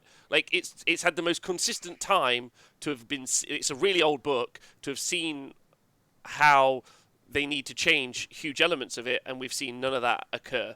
Owen, I don't know about that. Go on, Nathan. What do you think? Because I think Thralls it's so borderline between a Thrall heavy and the Eel heavy army. I just think people, obviously it's easier just to go with the Eels because it's less models and everything. But it's got to be tempting for people to take loads of Thralls now because they've gone down another 10 points. It's such a good war scroll for those points. It's crazy. If those were in another army, you'd be all over those, man. Well, I mean, the only problem maybe is that they're on 32mm bases with a 1-inch reach. So there's a bit of a problem when you take blocks of them. And you're right. But you don't need to take big blocks of them. They're pretty juicy in a small block. That's the thing. It's just, I don't know. It's still an interesting army. Obviously, the Eels are dominant in that army. But then, if you did give them a good kicking, then you'd have to really boost some. You'd have to change war scrolls to make the army viable against other stuff. So, like you say, pass externally. I guess it's still a fail internally, but it's getting close. Or is it because I think the Thralls and you're comparing. You're comparing two war scrolls. You're forgetting the turtle, the eidolons, and the sharks. There are some significant large models which just don't get even a look in. Obviously Thralls are really good actually because there's more bodies, which as we talked about before, more bodies is decent over the combat prowess necessarily in the movement of the eels.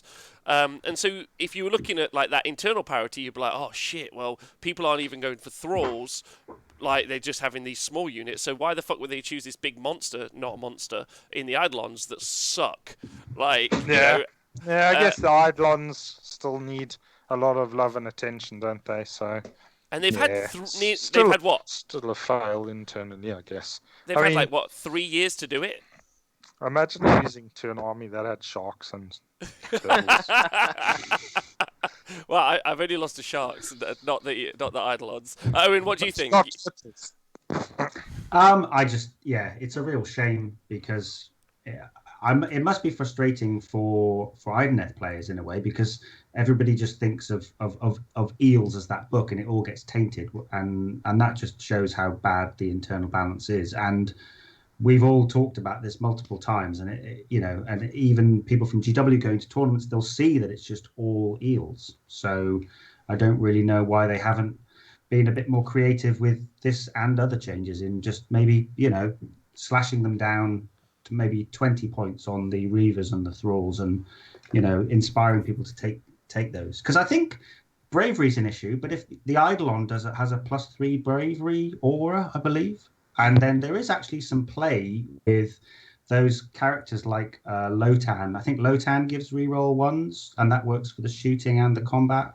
Don't quote me on this, but I know that there could be a build centered around Eidolons and MSU Thralls and Reavers with lots of little support characters. It would be nice to see that, but Eels are just too good. So if you want to be competitive.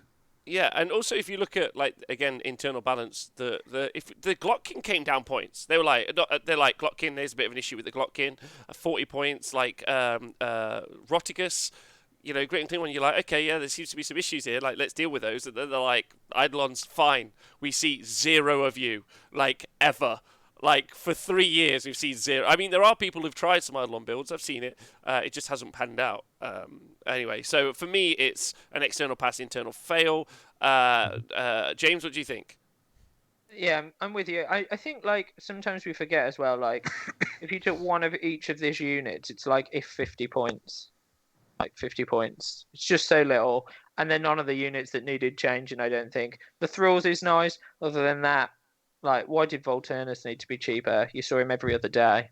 It's true. When was the last time you saw someone and they were like, oh, I didn't bring Volturnus and 25 eels. I brought, whatever. So, yeah. So I think externally it's really good for the army, but for my sanity of seeing 1 million eels, not very exciting. And internally, it's got to be a fail because everyone's still going to be using the same models. And I'm sure there's loads of Idoneth Deepkin players that brought some really cool models when those models came out that they've probably never put on a table competitively. Yes, I'd agree with that. Okay, Twitch chat, what do you think? But yeah, I think, to be honest, if anything, it's this Idoneth Deepkin change which just makes me think, like maybe there's a new book, but it's just... Like, I'll get to this at the end. The laziest effort that they could have made. Everything in this book has changed like 10 points, 10 points, 20 points. And it's just like, you're not doing anything. You're not changing the game at all. And I feel like, anyway, we'll talk about it at the end. So, Fire Slayers. So you've got the Auric Runefather on Magmadroth's come down 10 points. The Auric Runeson on all the Magmadroth characters came down 10 points. So who gives a shit? And Lords of the Lodge came up 10 points. So... I'm going to give this a pass because it's still as competitive as it was before, and a fail because it's just boring as shit, in my opinion. What do you think, Nath? You love Fire Slayers, yeah. Pass. Fire. How's it made the internal balance better? Because you're gonna see more Magmadroths. No, I don't know. They were pretty limited on variety inside the book, I guess. And they would have had to alter the points between the Berserkers and the Shooters. There are other lists out there, but obviously the Hearthguard are just super good. So, yeah, I guess it's got to be a pass externally because it still competes. Still a viable book, but maybe it's still a bit of a one-dimensional book.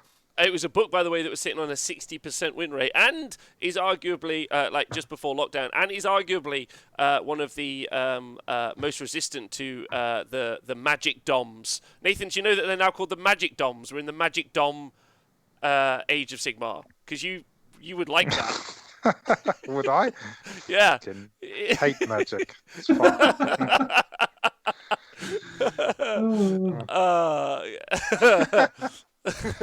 Owen, you got any thoughts on this? I mean, if you look at it from the point of view of a Fire Slayers player who is really trying not to be a dick and just take 60 Hearthguards, sorry, not be a dick, sorry, I apologise there. But imagine they're not going to be motivated to continue playing with their Magmadroth list that they keep getting stomped by having an extra 30 points, are they? Do you know what I mean? Like, No. It doesn't change the dial on that at all. So I can't, and I'm sure I don't know the sort of I don't know the Lords of the Lodge build, but I'm sure that 10 points can be you could drop an invocation or something like that and account for that 10-point rise. So, yeah. Also, has everyone been checking out the troll account that is Arky on the Three-Eyed King on Twitter? Because I don't know who's running it, but he's in the Twitch chat right now, and I love whoever that is. That is the best line all night. He said, "What's the safe word for the magic doms? Because corn doesn't work at the moment." Well, I thought if there's magic doms, then my favourite army, the army that I've got 6,000 points of, must be renamed Subvaneth rather than Sylvaneth, because we're. Don't worry. We get to the Sylvaneth points, and they're magical. So I'm going for pass fail. Nathan, you're going for pass fail. Pass fail. Pass fail. Yeah. And Owen. Same. Pass fail. James. Can I break the rules and just say pointless? Yeah. Don't worry. That's honestly like I just look at that and I'm like, I don't even know how you rank it because it's. Well, when I was doing the show notes this weekend, I was like, how are we actually going to review the points? Because they're a nothing burger. Just be like, they changed the points, but nothing was of an effect. Maybe you'll see more Blight Kings. Points review done. But I thought for new people, it might be interesting to hear why the points changes are inconsequential. But I think if you were buying Fire Slayers, and I know Owen touched on it, but actually say, let's just say I'm taking Lords of the Lodge, and I don't know what that is, so very sorry for anyone. Fire Slayer, and I take 1 Magma Droth, my points haven't changed. Well, you also wouldn't take them out. Maybe you take a Magma Droth. I don't know. I'm taking one because I brought one in a start collecting box. And I'm new. That's true. Yeah, you need one. Take one. Yeah. Okay, so next up, Stormcast Eternals, everyone. Where they have seen some significant 0 points changes. And that is Aether Wings went down 10 points to 40 points, which that's a big one. Soulbright went down 20 points, no one gives a shit. Aventus Firestrike went down 40 points, also no one cares. Castigators went down 10 points, not a big deal. The Celestant Prime went down 40 points, and that is... Like, you saw the Celestant Prime all the time anyway. Why is he getting a 40-point drop? Now, I know that Simon Zweihander, Simon Hall from Australia, who's a lovely bloke, he thinks that needed to happen. Have you guys got any thoughts about the Prime coming down 40 points? So I'd like to just jump in. So I think the interesting thing for me is that I think the Prime needed that point drop, but only in the Stormcast book, because I think he currently is a better ally than he is in the Stormcast book, because the Stormcast book now is old, it's clunky, and I know I said it the other week, but I'm sticking with it. I still think Stormcast currently is like playing Mario in Mario Kart. They're okay at everything, but they're great at nothing. It's the same thing. Middle of the road, you've taken Mario or Luigi. They're okay at everything, but they don't excel at anything. So I think in that army, having that one kind of centerpiece unit, and I know it should be a Star Drake, but they're rubbish, that can do things, that is kind of like a hammer, has a cool shooting attack, great. But I think the problem is that then, because he is so low on points now, and he is only an 8-wound hero, but I think because he's such a low-pointed model, there's so many other armies where he fills such an amazing void. He can deep strike in. He does some extra attacks when he does. His shooting attack's great. His fighting's brilliant. However, in other armies, that's really strong. In Stormcasts, they have some of those kind of rules attached to other things. So I think in that book, he needed it. In every other book, it's buffed more books, or done a bigger buff to more books than it has actually to Stormcast, I think, is my problem. I agree with that completely. I mean, Nathan, you got any thoughts on that? Yeah, I agree with that, and it's great. That's what I think. I think... Go on. No, you go ahead. I just think the Croak, the Croak Prime combo just went down 40 points, and no one needed that. Like, that didn't need to happen. Okay, it's great in many circumstances, perhaps not in that, because I played Matt with his Dracothian's Tale Seraphon, where all the Sallys are dropping down and then he's dropping down, but I think again, I do like the fact that Stormcast can go in every book, and it's probably not good. It's probably going to upset Stormcast players that the thing I'm most excited about is taking that cool asset and putting it somewhere else. But we saw, wasn't it a CanCon? The chap using it in Hammerhall and dropping Simon, yeah, and go. Oh, that was Simon. Okay, sorry, yeah, and him going twice. And I just think it's another one of those war scrolls where all the strength is based on the scroll, so he can be easily ported in. I noticed somebody in the chat saying, "Great, well that's the Spirit of Durthu out of my Living City list, and I'm going to put the priming instead." And I've actually written a list now: 18 Kurnoth Hunters and a Celestin Prime can go in a Sylvaneth list, which is great. So no, I think it's cool, and I think. The problem is, I think overall, if we look at the points overall without looking at the prime in isolation, is just that they're great, and the points, you've got some decent point changes. You know, it's not just your 10 points here and there. You've got 40 points off some big characters. You've got, a Lord Exorcist down 30 points. He's a good little caster. He's also the greatest model. He's a cool model. Yeah, wicked model. And then things like your Decimators, the Desolators and the Concussors and the Fulminators. I think Fulminators might have come down a bit. Basically, those Dracoths, I think they're great. And again, they fit really nicely into. You've seen quite a few cities build with them. Evos have come down a little bit. I think it's great for Stormcast, but it still doesn't. It's still an external fail, regardless of these rather large changes, because I think that they've got all these changes because they've got all these models. So if you scale back, you know what I mean? So if it's only looks really impressive because they've got probably 5 times as many models as other ranges. So yeah, from me, I think it'll help them, but they need a new book. That's my summary.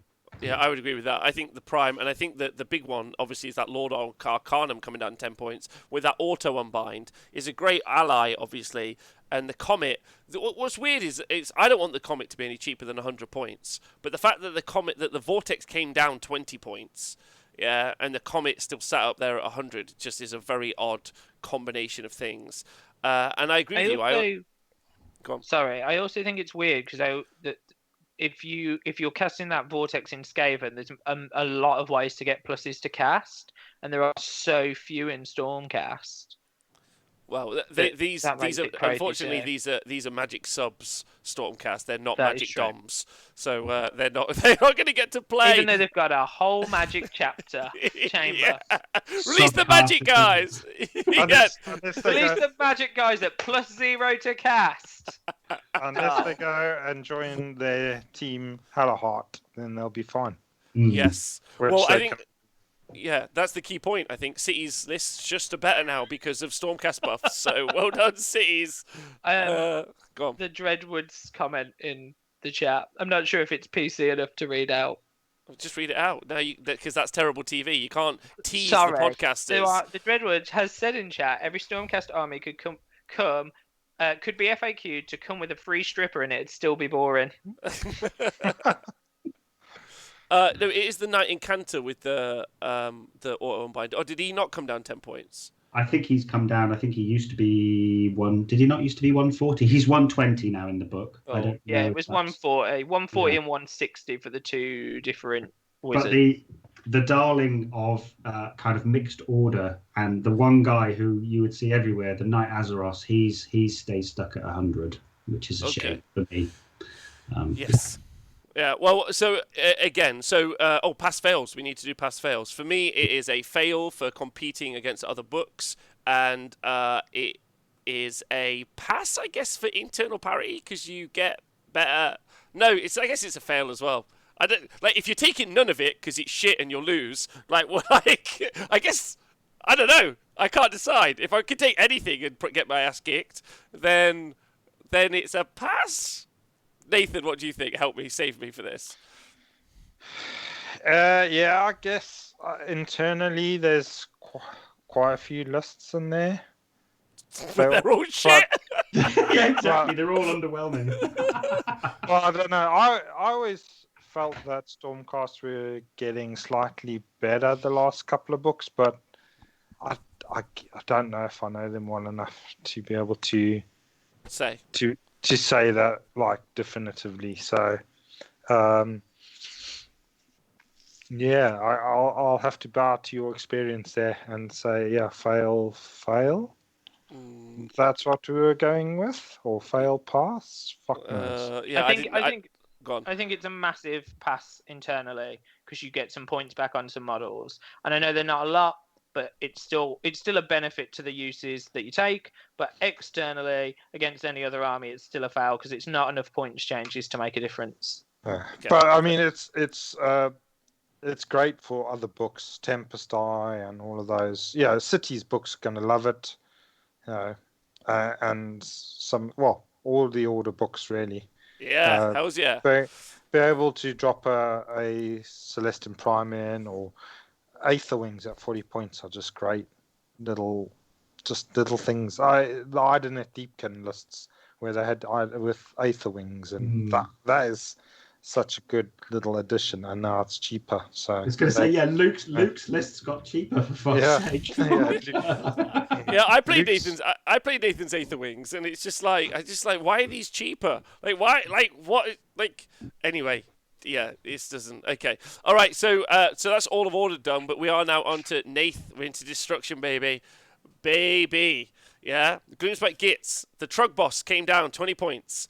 The Troggoths came down 10 points. The Dankhold Troggoth, sorry. The Gobblepalooza came down 20 points, Nath. Oh, baby. And the Trog Herd came down 10 points. Now, Nath, I am going to pass this one over to you. I have some feelings about this, but let me know. Let me know what you think.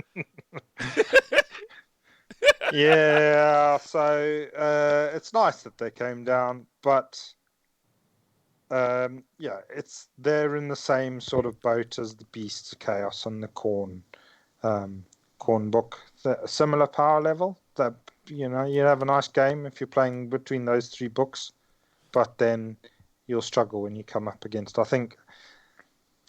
don't know. You'd have to play your pants off to do well, I think, against some of the other lists. There's some interesting things in the Gits book, but the problem with them is the keywords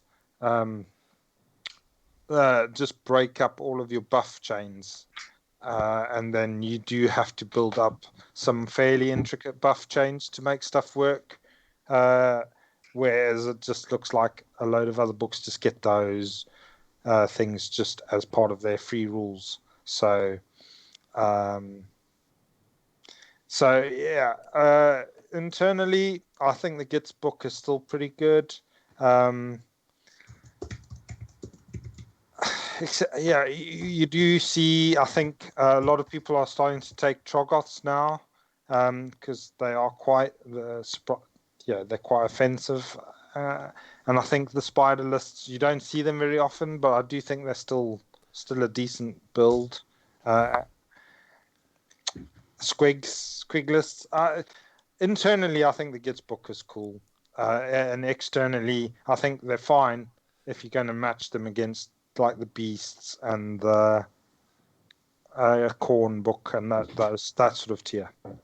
Okay, but so can I? Okay, so you never saw any fucking spiders. Like you saw one big spider maybe, but you didn't see skitter strands, you didn't see web flits like fucking flingers, and you saw trogs because there's a fucking lunatic. Several lunatics who love trogs. Yeah, but that is in no way like they're on par. Isn't there only one? No, there's more than one. I'm in the WhatsApp group, bruv. There's like 12 of us. Like, Are you saying you're one of them? No, I don't have any trogs, sadly. But okay, do you not think it's fair to say that like the internal balance is pretty off? Like, in the competitive setting, very few units actually made it into a list when you actually started to break it down. I don't know about that. I mean, I think you can make a competitive list where you've got some trogs, you've got some spiders, you've got some squigs, and you've got some Moon Clan. And it can be a good list. A couple of lists I've run have been like that. Okay. Or you can take a list where you just base it around the Moon Clan. the weaker lists are admittedly probably, if you're going to go like pure Troggoth, but I don't know if that's weaker now, because the actual Trogs themselves, the battle line Troggoths, the river one, the Fellwaters and the Rock Guts, they're really good for their, well, they are decent for those points. And then at the moment, if you take any of the little grot heroes, they're going to die, like fall over like flies. So you may as well take a dank old Trog boss, because he'll last a couple of rounds and give you that inspiring presence. So yeah, but do fuck all. Like, I think like no, he's not doing fuck all. He's giving you inspiring presence. Oh, okay. Which you need. So okay. So he might last, longer than a loon boss or some dude like that. So okay. Yeah. Have Owen, James, you got any thoughts on this? I mean, I've never played against Dankhold, Trog boss, or any of the Trogs. So if they can bring the points down so that we see those armies on the table a bit more, that's great. But Did you play Squigs? I've played against Boingrot Bounders, yes. And did they suck? And yes. They went really fast for a bit. They did some more wood, and then they all died. No, I think Gits fall firmly into the camp of the have-nots. We're talking about the world that we're living in with Seraphon, Tzeentch, Lumineth, OBR, and Gits is just. Again, it's one of those ones where I don't think points can really change them, and especially when you throw in the fact that the endless spell spam. Not only are the casters worst in a world of the supercasters, but then the end spells are limited to 3. Externally they're still terribly imbalanced, but I think internally there's loads of amazing models and people love them. So I think that you'll still see the army, but it's very much on the sort of the hobby end of things. People bring them because they love the models. James, you got any thoughts? I think, like, for me, any point reduction in the Gits book that means I don't see netters is a bonus, and that's where I'm leaving it. Well, I'd like to follow Rob Kelly's thoughts here. He says Gits is so confusing. They made the Squigs and the Trogs, the ones with the cool new models, completely rubbish. So you don't need to buy them, and you can really only compete with hordes of models you had already. And that was, FYI, at the time of the book coming out, which was last year. Since then, we've seen the Skaven FEC kind of tick up, and then we've obviously we've seen now the Tzeentch, KO, Seraphon tick up as well. So they're like 2 generations behind, and the generation in which they came out, they sucked. So this they didn't suck, they just didn't do overly well. And so my argument would be that it's a fail because I feel like loads of the units in the book needed buffs anyway just to compete against hordes of grots, and they didn't get that. And then they also had one of the lowest win rates in the game. So I just don't see that being anything other than a fail. And an embarrassing one as well. Just that the hordes of grots don't work either now. So they're all of equal footing, really. That's true. Okay, so Nathan, what are you giving it? Pass, fail, pass? How you feel? Yeah, internal pass, external fail. Okay. James, Owen? I'm with Nathan. Same. And in the course of this conversation, I've set up a grudge fight with Trog between my Sylvaneth and his Gits. If you put a go trick in, it will walk through his army, because that happened with me once. Unfortunately, externally, not even a chance. And how much has changed? A year ago, we had Richie at Bobo going 5-0. Mm-hmm. The world has changed for the worse if you're a Gits player, I think. So pass, fail. Okay, so then you got Sylvaneth, which I did miss. You're right, I missed a couple of order ones. I apologise. So Drycha came down 20 points. Kurnoth Hunters, by the way, Sylvaneth have a 40% win rate. They're one of the worst performing books currently in GHB 2019. So you'd expect some significant changes here. Drycha Hammer Dreth down 20 points. Kurnoth Hunters of all 3 types down 10 points. And weirdly, my pick for Lariel, which I expected to be 0 points, I thought Lariel should be pointed at 0 and be a free piece that you got with your Sylvaneth army, got none. Now, Owen, you're a big Sylvaneth fan. I'm a big Sylvaneth fan. How do you feel about the point changes here? Because let me know. I need that Halo Twitch sound effect again, and I need it to be played on like a 20k rig. Wah, wah, wah. I would argue that Alarielle actually got nerfed because they made Colonel Hunters cheaper, so when she summons them, you're bringing less onto the board. I don't know if that's a valid argument. But and I think if you talk about the stats, Laurie absolutely wringing every last drop out of the book. He's imbalanced the stats by getting, by going 4-1 with it. I think they would be. Anyway, 10 points off of Colonel Hunter and 20 points off Dreicher is doing nothing for that book. That's the headline. That's the headline. If you take the issues are very much to do with the way in which the terrain interacts with the board and all the issues that have been brought up several times. And I do feel bad when Sylvaneth are kind of the butt of the jokes because it is the army I love, and I know that there's a lot of people out there that love the army. It's just not anywhere close on the external. Internally balanced, yes, because everything's underwhelming. But externally, there's just some real non-games there, isn't there? We've got some tricks, and we're a very themed army, but it just almost seems a bit like the game's set up for us to lose at the moment. We've got no resiliency, we don't attrition well, we've got cheap summoning, but there are a load of hoops. Fire casting. Yeah, exactly. And the conditions by which you need to set that up. Like when we played on the breakfast battle, I'm not going to bring that up because I beat you, but when we played on the breakfast battle, I mean, now you have, so. But there was people saying in the chat, you failed a 2-up. You failed to cast your Throne of Vines, and sometimes it can just feel like, you're on an instant downer. So no, to get back to the point, I think yes, you can get a few more bits in, but okay, I'm taking. Let's say I'm taking 18 Colonel Hunters, which is fun. That's going to save me 60 points, which is going to be 5 Spike Revenants. Yeah, it's pretty crap. It's pretty crap. And I think if you compare some of those units to lots, just make Alarielle a powerhouse. I know the 0 points thing was a bit of a joke that we were doing on the show, but just drop it to 400 points. Fuck it that she can summon 200 points free. I don't care. Just put it down. Make it so you can see. Compare Alarielle to. It doesn't matter. Okay, so fail from me, Owen. Yeah, double fail. If I had more hands, there'd be more thumbs on the screen now. Yeah. Nathan, what do you reckon?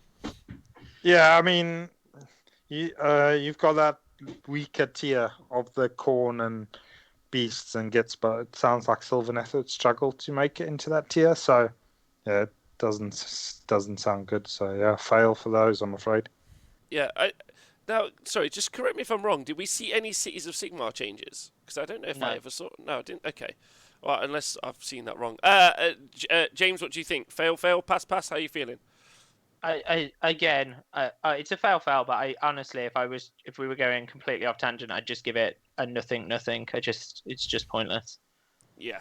Okay. It doesn't work, does it? So fail, I guess, is probably the best thing, but. Yeah.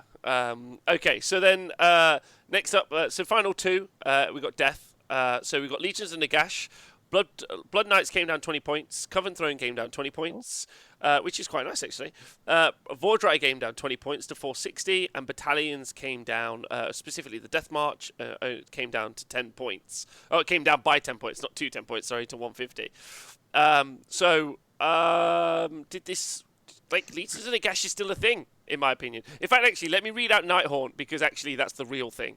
So Harridans came down by 10 points to 70, which is awesome. The Guardian of Souls with Nightmare Lantern is back in the game. Yeah. Now that's that got taken out of the last GHB and it's back, which is a special. Didn't he get FAQ'd out of the last GHB? Yeah, he got FAQ'd out. Really interesting little side note about the FAQ. Which now that we could talk about it here.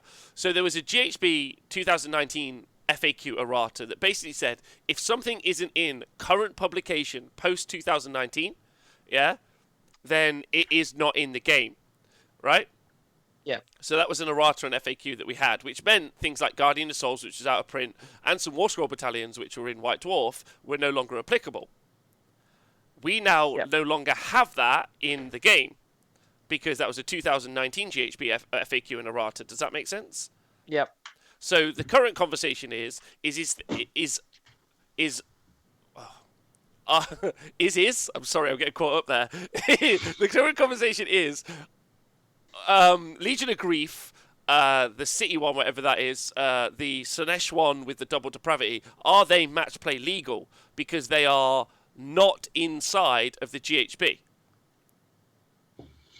Does that make sense?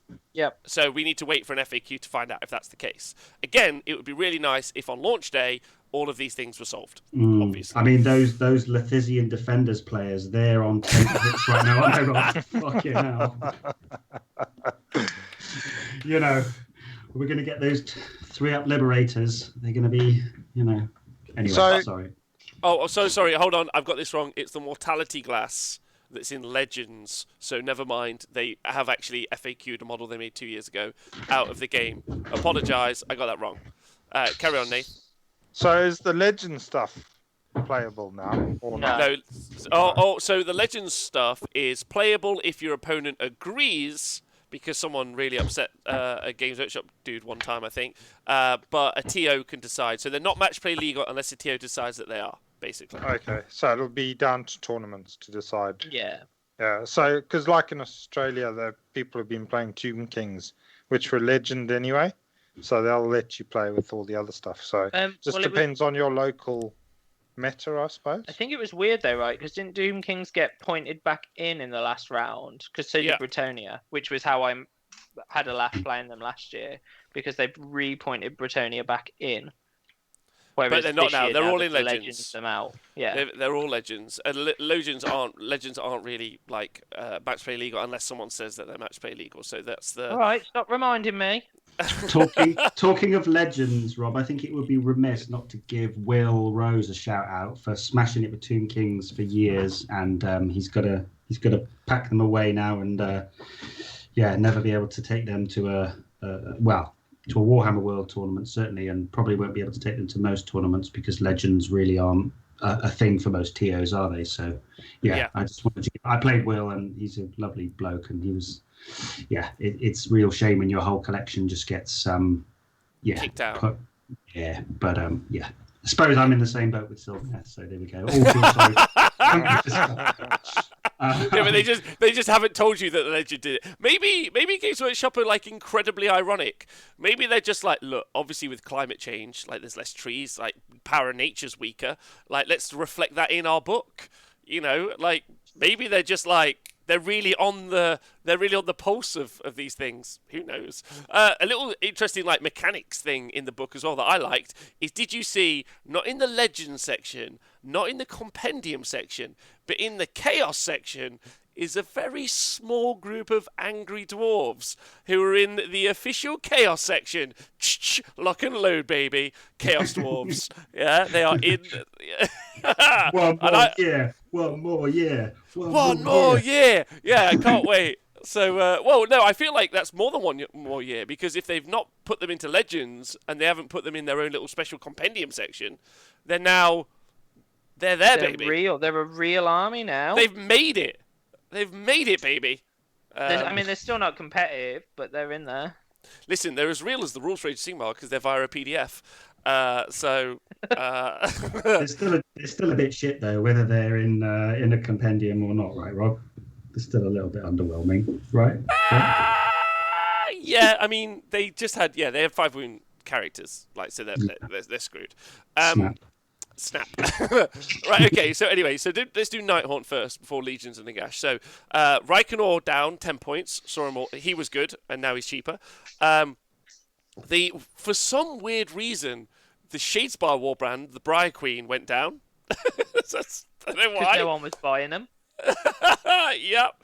And then the Hex Race went down as well, 10 points, which isn't terrible. They're not great, but we didn't see the Black Coach go down. Which is a bit of a shame. We didn't see their special characters go down. It would have been particularly nice to have seen a Lady Linda go down, especially with the amount of mortal wounds that are coming out now via everything under the sun. So a bit of a shame there. So Nighthaunt did okay. I don't know. I personally, I don't think this is much of anything. And also, again, incredibly low win rate. I think actually they're on 44%, so not bad, but not great. And I would give this, for me personally, is a fail, because they haven't brought them up enough. And that's me. Has anyone got any thoughts on this? I think, again, they haven't changed anything that people take with any regularity. I suppose the Hex Wraith, the Death Riders get a little bump because you're taking a lot of Hex Wraiths in that build, so you might be able to get another CP or something in there. And I haven't played many Nighthaunt players that don't take Reikenor for that +3 to cast when he snuffs out a candle. So yeah, there's a few, but again, and he's a badass model, isn't it? Yeah, amazing model. And I think the Briar Queen's got a useful little spell, if I'm not mistaken. But yeah, it does seem like they're just messing around at the fringes rather than, doing something really positive and really inspiring people to take them. Yeah, I guess I'd compare the points changes in the GHB to a lot like when a lady starts kissing your stomach, and you're like, that's going to have zero effect on me. Just get straight to the fucking root of the issue. Yeah, right? Like, I appreciate you flirting with me, but I'm a pretty direct fella. Just get to where you need to be at. So I think you're right. I think they have been, eating around the edges, which we don't need. Where are you going with this, Rob? That's it. That's it. That's all I got. He's eating around the edge in his life, and that's where we're going to leave it. That's why he's got a fat middle. Oh God. Anyway, Nate, pass fail. How are you feeling about this? I don't know. I think I don't really know Nighthaunt well enough. I do know that there's a horrible list that Luke's playing with. Those. What the hell are they called? Chain? No. Yeah, isn't it 800 chain ghasts? Yeah, it's chain ghast spam. So if only they had stopped that, nipped that in the bud, that would have been good. But I guess not that he likes all of one unit. Yeah. It's basically the list that he played before with eels, but instead they're just ghost boys with chain. Well, to quote Luke the other day, and this strikes, it was one of my notes for internal balance, is his quote is AOS is spam. Yeah. Well, I think if you approach it that way, then it definitely is. I had to do an essay once on martial art. Like, my old martial arts teacher, to be an instructor, you had to go and analyze other systems and stuff, and I had to do an essay on Gracie Jiu-Jitsu, if anyone knows what that is. Basically, it's a ground fight in martial art, and Royce Gracie at the time, because they were smashing it in MMA, and one of the quotes he said was like 90% of street fights end on the ground. My counter rebuttal to his statement was, yes, because you're a ground fighter. Like, I imagine if you asked the same of a boxer, he'd be like, 90% of my street fights end in a right hook. And it's like, yes, because you're a fucking boxer. So I think that something being spam is because you're a spammer. It's the key element there. There's plenty of lists. And Horny Beast, thanks for subscribing, by the way. There's plenty of lists that don't involve spam. So Legions and Nagash, thinking about Nighthaunt. Blood Knights went down, Coven Throne went down, Prince Vordry went down. But do you think that has changed Legions of Nagash any more than it has? I feel like skeletons are still good, and all those other things. It's just the reason that Legion of Nagash works is you can recycle a unit, and you can bring in a unit from a different army that has a 4-up ignoring Ren save. Yeah. That's why it works, right? I think playing a lot against Ben Murphy, who's a fantastic Legions player. He in the last year has just all of his skellies went and in came all the chain rasps. So it's just so hard to chew through those. And I don't think any of the changes here. I mean, Blood Knights, they give with one hand and they take away with the other. Because one thing we haven't touched on is that mercenaries are gone. And I think there was a Blood Knights mercenaries company, which would have been interesting if you could have taken, 20 Blood Knights perhaps and saved yourself 80 points there. bought the CP that you don't get for taking the mercenary company. But other than that, nobody's taking these things. Again, nobody's taking these things, so it doesn't matter, I'm afraid. Yeah. Although somebody was banging on about taking Blood Knights and beating Lumineth the other day, weren't they? Did you see that? Say that again? Somebody was talking about how they'd taken Blood Knights on TTS and beaten Lumineth, and they wanted you to talk about it. Oh, it was Adam, our Swedish friend. Yeah, not the Adam, not the most famous Adam in Sweden. Okay. Yeah, Adum, but a different Adam. Is actually an English fella who's translated over to Sweden, which is fun. Yeah, but he'll be happy. Well, yeah, but he said it was because he rolled a double 6 charge, like on a double turn where he went for it. Otherwise, no chance. So very different situation. So Blood Knights are massively underappreciated in Elmbirds. Okay, all right. I just feel like I would say actually for Legions of Nagash, you have to get past that. I can recycle Grimghasts or even Chain Rasps, and I can't get past that. So I don't know what else makes it into the book. Like, the dogs are really good, along with the corpse cart. You got 4-up save on it, pretty rad unit. Like, it's just cool. But I don't know. I think that just shows that the internal balance of that book is way out, because there are some builds, but aren't all death players playing OBR or Flesh Eaters? So. Which is true. Which we saw no change to Flesh Eater Corpse at all, which I think is interesting. Yeah, and the Corpse Cart, obviously, best chariot ever. So I'm going to give this for Legion of Nagash, I'm going to give it a fail on making it more competitive, unless there's some Blood Knight builds I haven't seen, and then a fail on internal balance. Nathan, thoughts? Yeah, I think I'll go with you there. I don't think the points have changed enough for you to want to take other stuff. Mm-hmm. Unless, like you say, something special happens with Blood Knights. But, no. Yeah, it just seems like it'll be what they were doing before. Yeah, okay. All right, Owen, what do you think? Yeah, double fail, mate, I'm afraid. It's not going to change. Not going to change anything. James?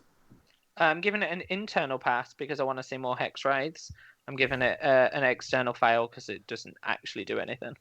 Yes. I think the internal's good, right? Like I know it's not going to make a huge amount of difference, maybe, but I think if you were taking those units, the points reductions are something for your army. So I know Owen said a minute ago, like even 50 points could give you an extra command point that might help you in the game.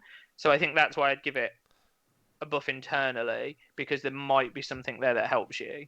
But externally, I don't think it helps that army enough then to make them more competitive in the game.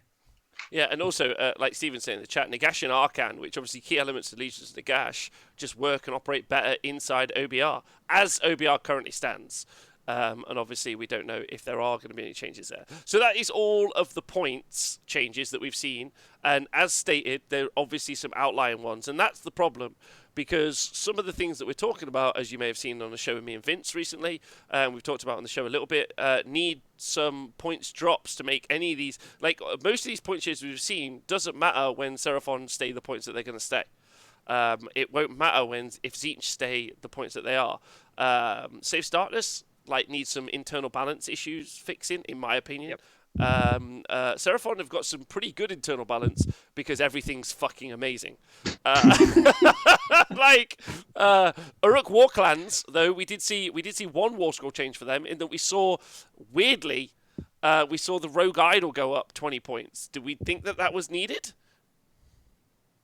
I think that the Dreadwoods may explode on the chat now, because he's been exploding on Twitter about that today, I think, if I'm getting the name right on that. I know that there was somebody on Twitter who's really upset about the fact that they made that 420, and basically, what are its keywords then? What can it go in naturally? Oh, the idol. Go on, Nath. Yeah, so it's got the Auric keywords, and you used to be able to take it with the Gits, but only as an ally. So now, obviously, it's over the 400, so you can't take it in the Gits anymore. So it just has to sit within the War Clans book only? Yeah, pretty much. Yeah. Yeah. So okay. yeah. Which is I don't know. Personally, I don't really want to see over many Warclans changes. Nath, I don't know about you.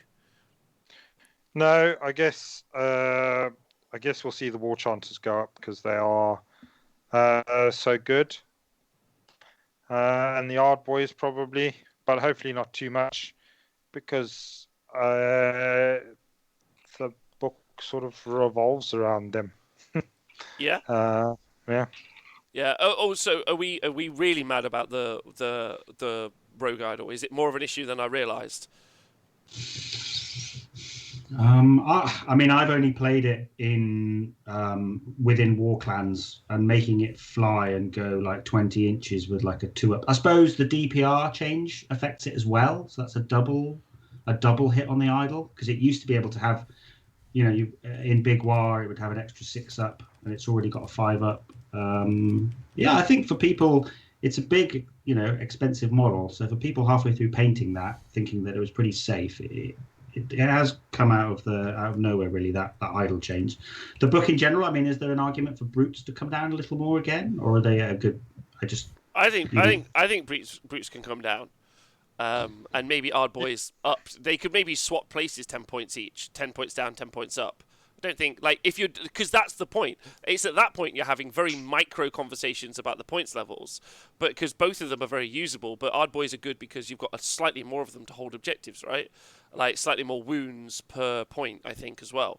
Like, I think, and brutes could do with a little bit, maybe 10, 20 points. Like maybe 20 points is too much, but that's the only place that I would like start to have that conversation. I've enjoyed running brutes in my lists of so yeah, if they come down, but then if the Ard Boys go up, my lists are pretty balanced, so it'll probably even out. But yeah, it'd be interesting to see with that. Definitely be tempted with more brutes. I think brutes. Go on, Owen. Sorry. I was going to say, I think having been on the end of them several times, I think there is an argument for perhaps a little tweak to the Gore Grunters, because if you build them well, they can be ridiculous in a big war. But I suppose we need things to be good, don't we? So no, I retract that. I think apart from the idol, I don't, which seems like crazy. I don't think they need any changes really, Warclans, because they've been kind of phased a little bit out of the meta anyway, haven't they? They've only. Well, I wouldn't mind.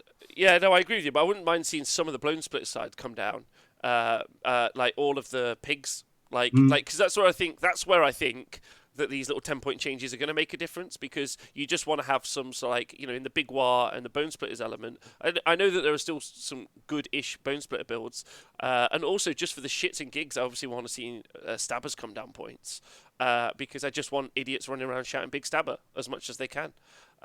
Because why wouldn't you? Like, that's just one of those places where I'm just like, I'm not even caring about internal external balance. I'm just there for the fun of it. But yeah, the Warclans apparently coming out with the Cities PDF, yes, as well. Cities also, they've got some terrible internal parity. Tzeentch, they need looking at. But interestingly, and I had this conversation on the show before, when you read, the problem with Tzeentch is a conversation that you have a lot when you talk about Slaanesh, in that they're a bit of a glass cannon. They don't really stick around. So horrors going up a little bit is a positive, I think, but too much, and you do have a problem, because as much as they're a good tar pit, they're a tar pit via wounds, not via armor save. Yeah. Like, they don't stick around. And their output, like, from the army is really in some very concentrated places.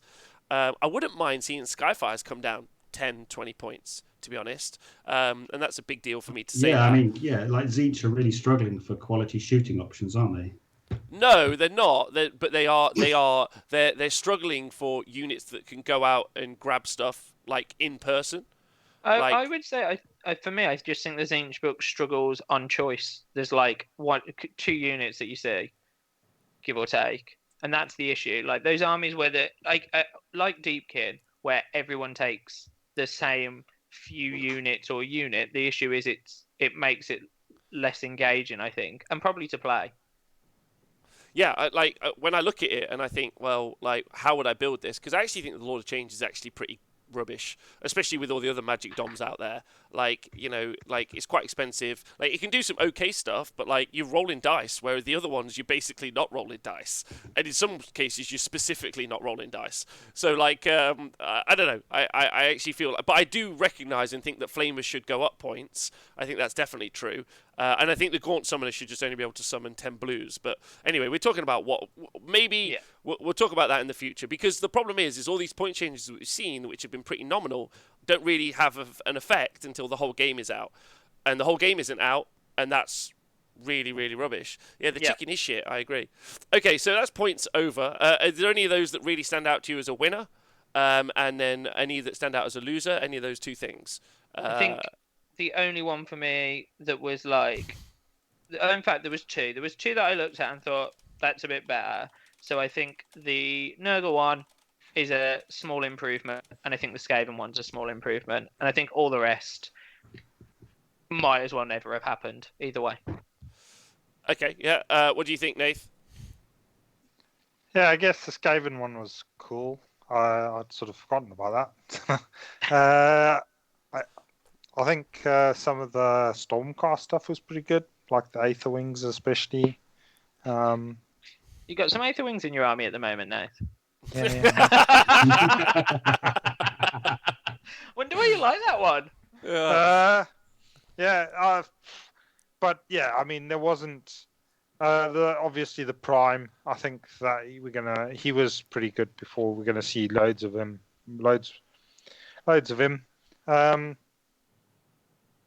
Yeah, but I don't think there's anything overly stand out about the points change.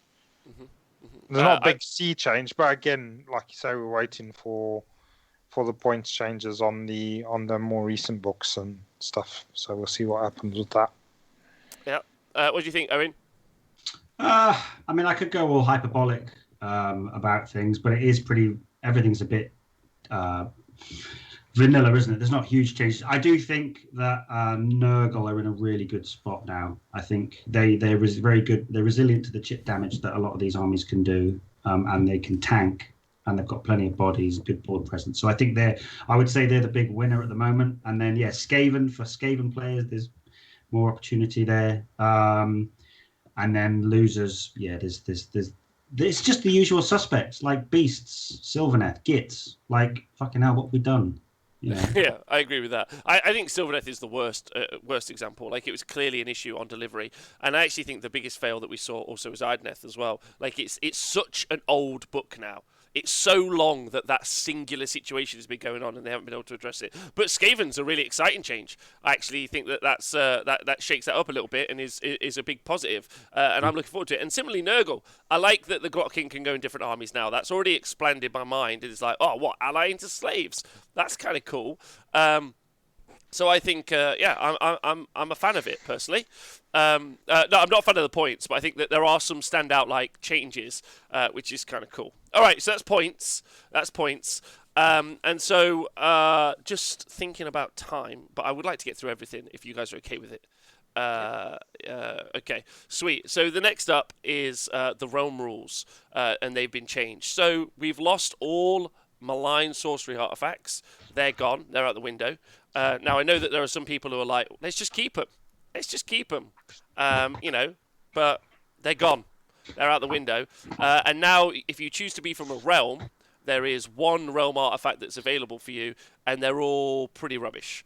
Now, there is in the GHB, there's this thing where if you and your opponent play each other, you roll a dice, and whoever wins gets to choose which realm you're from. Obviously, that's utter rubbish, and none of us are paying attention to that. You either randomize it because you're playing a pickup game with your mate, or you're at a tournament where they've decided that there are going to be realm rules. Yeah, realms are in play, and then you play that, or realms aren't in play.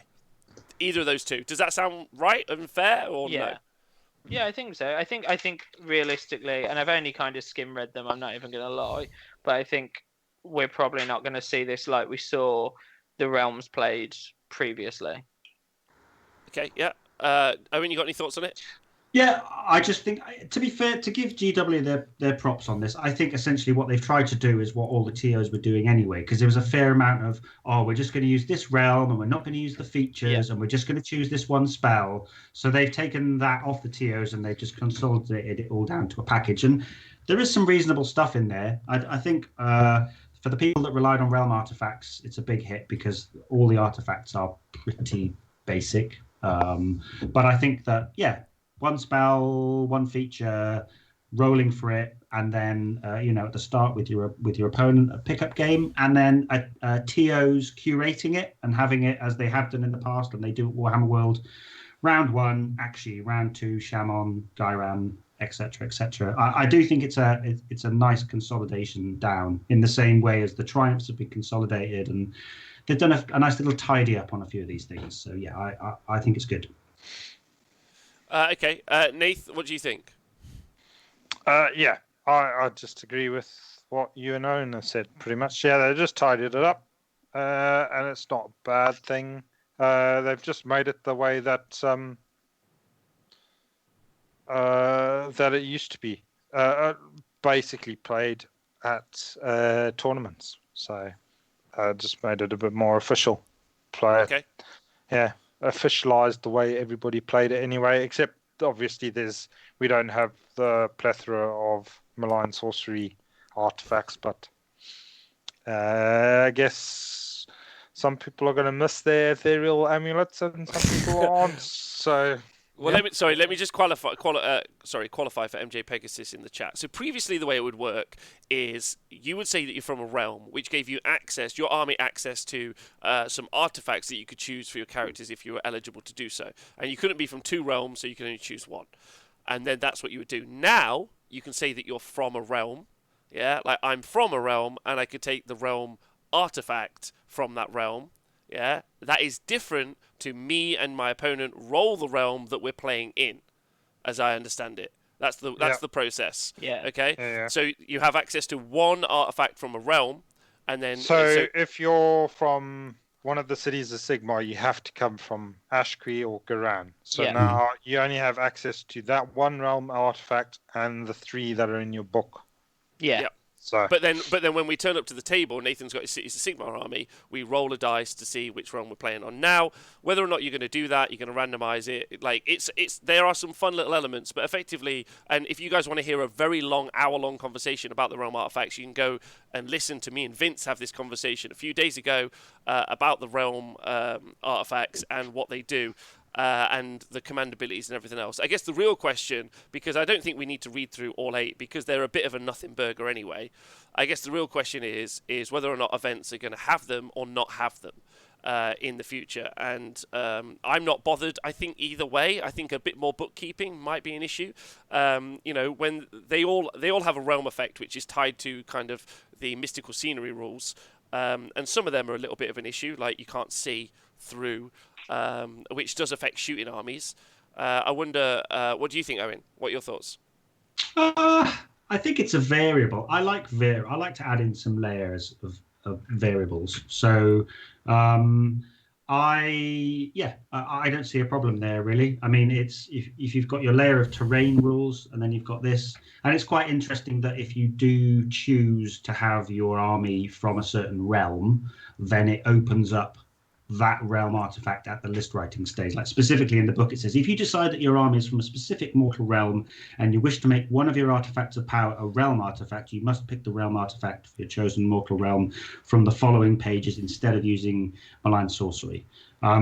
So I think that's cool, and I also think it's 1 less book to have to carry around, and it also brings those supercasters in. I mean, I'm guilty. I've taken Nagash to Warhammer World, where you then get access to all of those bonkers spells and you layer them all up. At least here, it's just 1 spell per realm, so it's just an extra.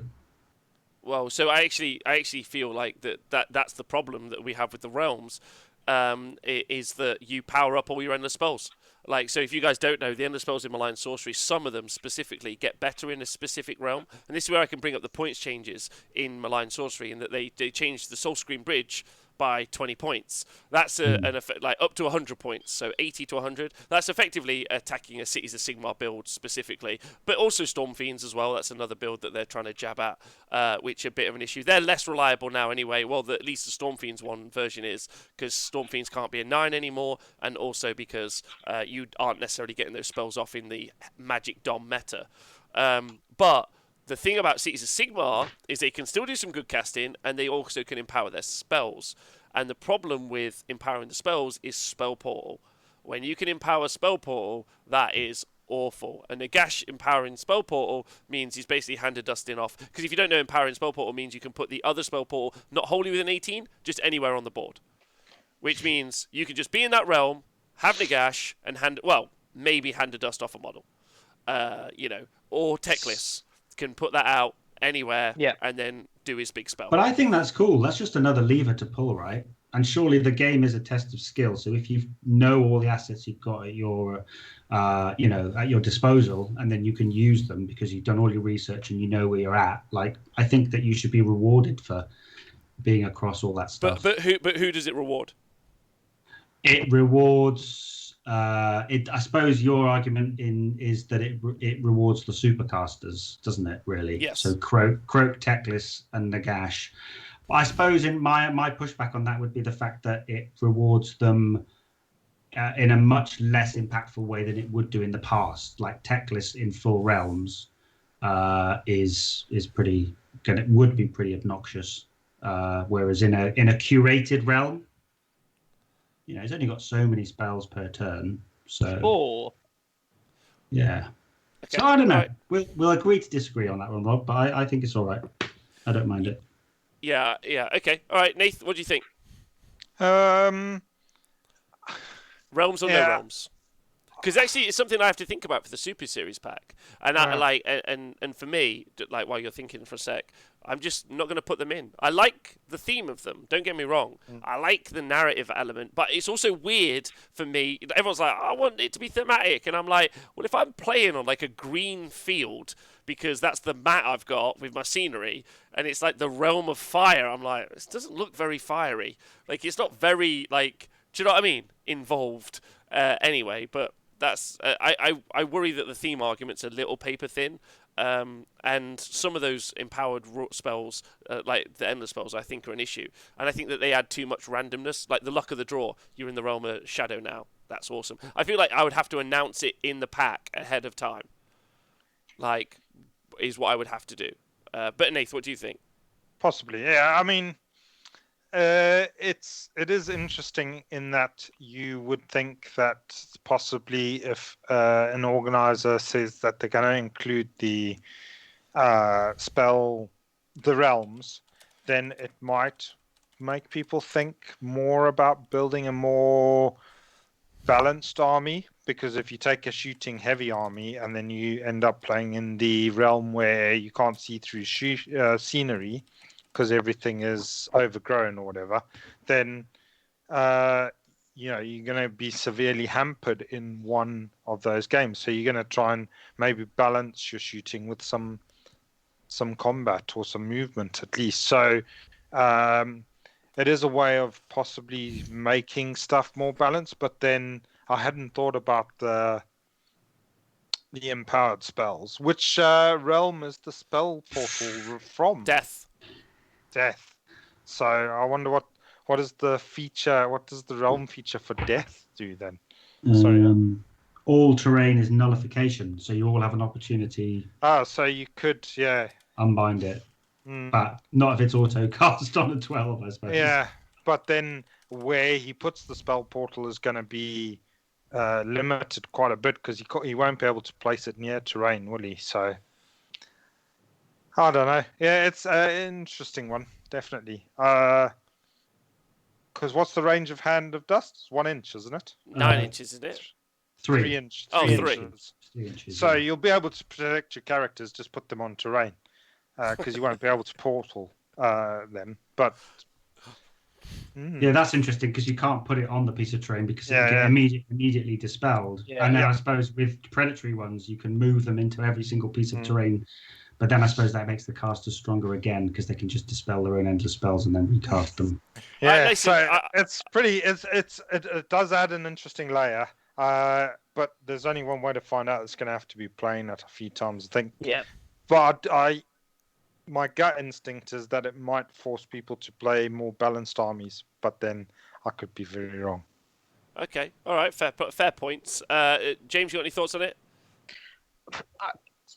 I think I don't know. Maybe it's me, and I know Nick Thompson's in here and he'll moan at me. But I think the realms add like a layer of bookkeeping again, and I think for me, not this year obviously, but like the last few years, I think one of the issues probably, if we were going to really look into it, is that quite often at tournaments people will, at a table with their opponent, kind of go, do we want to, do we not want to? A bit like terrain rules. And I think for me, like, then one of the inconsistencies is, and this is super lame and I apologize to everyone listening, but like, you know, the things like the stats, people's games are all kind of probably in theory affected by that because some people just won't. But at the same time, like, being a player that generally will be around the middle tables, if I get to a table and the person I'm playing is like, I don't really want to play realms because I only play at events and I have no idea what I'm doing, I'll be like, yeah, cool, we'll get a beer, we'll just have a nice game of Warhammer. But then if obviously the next table up that affects someone and their game, that can be bad for them. So I don't know, I'm one of those people, I'll take them or leave them. If an event says play them, I'll play them, but if I get to a table and my opponent doesn't, I won't. So it doesn't really bother me. I think it's a lot nicer that they are streamlined, and I know it's terrible, and I'm on a show talking about Warhammer, and I should not say this, but I don't care. Like, they're cool. I think that's fair. Like, I love what they do with narrative and the rules keeping. Like, I honestly, I do. Like, I think that it's great. I think it's good that they've highlighted, okay, we had a cool idea, it was too much. Big props to Games Workshop for stepping back from it and being like, do you know what, we went too far, let's do something about it. That's awesome. That's great work. Like, but like, it's now so much of a nothing burger. Do we want like the little imbalance it might push in to even be in there, like, or is it just cool in a narrative perspective? Like, I guess I still don't know where I honestly don't know where I sit on it. Like, I feel like the bookkeeping thing is a bit of an issue for me, especially if you're just having a beer weekend.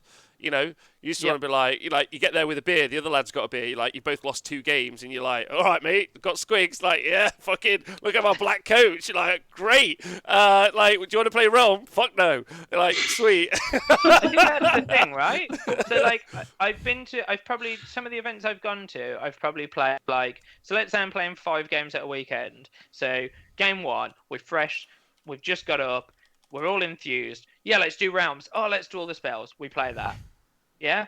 Second round, I lost. So then I go down some tables and I'm playing someone who's fairly new to the hobby and they're like, I really don't, like, I can't get my head around it. I didn't want to buy a £50 box to get the malign sorcery spells. They haven't realised they can just acquire them through the internet, etc. So they don't want to do all of that. Cool, fine. Let's not do that. And then, like, game 3, you've gone up and someone really wants to pay it because it benefits their army. So I think Did you just beat the chump? What? Yeah. Yeah, man. I don't need realm rules. I'm tier 4 and he was tier 5.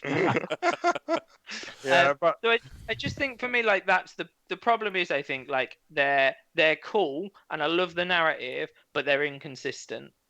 Okay. All right, fair play. So I guess we'd love to hear what you guys think about including the realm rules or not including the realm rules.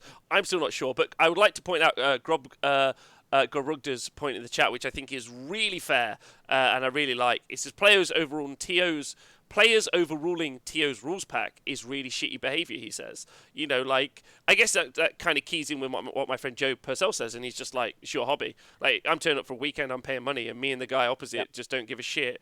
Like, I mean, that kind of seems fair, but also, is it fair? Like, should we all be abiding by the rules as put in place at that moment? I guess is a question that we all should answer as well, which I think is, I don't know. I think quite often you'll find that playing with the realms and not playing with the realms doesn't really affect the outcome that the game is going to have anyway. So, I think for me, because I guess it's my point, so I feel like I should probably respond to that.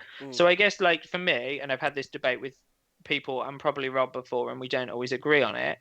But I think for me, I play Warhammer at a weekend to go see some friends and have a nice time. So if I'm going and I think if I was on table 1, 2, 3, or 4, it's probably harder to not play by the pack than if I'm on table 20 to 50. I'm not going to win anyway. I'm there, I've paid, and I'm there to play a game with someone and have like a conversation and a connection. I don't see why it matters. I think maybe at the top tables it does. Maybe. Interesting. But down the middle, I don't think it does. Because Owen, I don't you got think. any thoughts on that? I think I'm a fucking tryhard, and I just want every asset that I can get my hands on to crush my opponent. Yeah. No, I that's think not that's true. fair, right? But I'd also say that Owen's probably like you are a more competitive player than me, I would say. But I think what's nice about the perspectives from both of you in that situation is that runs the gamut of people, and that's important at events, at those individual events. I think it's important to understand what best fits everyone or best fits. Like, are you really trying to give 10% of the gamers a little bit of a boost, maybe, or are you trying to give 90% of the gamers a bit of a laugh? What you're trying to do with it, I think. And anyway, and what do we think? And I agree with Nathan's point, because we were talking about external parity. Maybe the realms balance the game out a tad. And actually, that's a really interesting point. Maybe that's their attempt to balance the game out a bit. Maybe that's a good idea. Shooting's really heavy. Just have the realm where shooting is really rubbish in every pack. It's a good way for TOs to balance stuff. So there's a thing.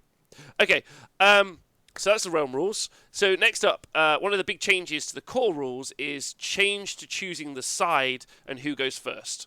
Okay, so previously in 2019, and for many a while, you would roll off. So me and Owen roll off. He wins the roll, and the winner chooses both the board size and who drops first. Yeah, which is so it's a double win in this situation. Didn't you have to drop first? Yes, but you also chose board size. No, yeah. Oh, and does first drop. So you choose board size and you do first drop, which is a huge advantage in one drop lists, if we both had them. Now, in GHB 2020, it's changed. You roll off, and big shout out to Stephen, if he's still in the chat, for helping me out with this in some ways, and also Will from South London Legion. So in GHB 2020, you roll off, and the winner decides who will be player A and who will be player B. Player B decides which board size they want, but player A does the first drop. Now, this is actually quite important because if you decide to be player B, which means that you decide on the board side, then it means that you're going to be able to put your Realm Shaper engine down in the board that you get to. Where previously, the way it would be worked out is you would do your Realm Shaper engine, because what happens is you decide board sides, and then you put down certain terrain pieces. Yeah? And in this situation, you know that you have decided to have this board side, yeah? So then you put down your Realm Shaper engine. So this way, if you've got a 50% chance as a Seraphon player to have the Realm Shaper engine on your side. There also is probably some other interactions as well. Maybe the boats. I'm going to work through like a flow chart of exactly the, or if anyone wants to do it for me and send it to me, I'd love you. The different terrain pieces and when they're put, because they're all put down at different times, right? Yeah. So you do that once. So terrain has been set up. You've rolled for mystical terrain. Then you roll to see who takes what board side and therefore who goes first. So some terrain will have been put down already, like the Petrifex dildo thing. That'll go down already. Yeah. And I think the boats will have gone down as well. Or maybe the boats go down at the same time as the Realm Shaper. Again, because they're all different, I'm going to have to actually go through the flow chart and work out exactly. And I'm going to try and make an image like that for everyone at home. Cool. Can we have it as an infographic? Yes, exactly as an infographic, because I feel like it needs it. Like, there are so many steps to know at this stage. But it's a big change. It's a big, big change. But it doesn't seem like it's a big change. It's like a sneaky one, which, especially like we've talked about people who prep. Owen, someone like yourself, do you see the advantage here? I mean, from what you've just described, it just buffs Seraphon, and they obviously need all the help they can get, right? 50% of the time. It's a 50% buff. I'm just being silly. So I think if you're low drop anyway, then it doesn't matter, correct? because, for example, regardless of whether you win the initial roll-off, if, for example, your opponent, say, for example, you won the roll-off, and you opt to be player B, you choose which side you're going to be on, and you already know you're a 3-drop and they're 8 drops, so you get the double bubble. Then you get not only you get to choose. No, then if you're super low drop, surely it's just the same as 2019, or am I interpreting it incorrectly? No, it's even better.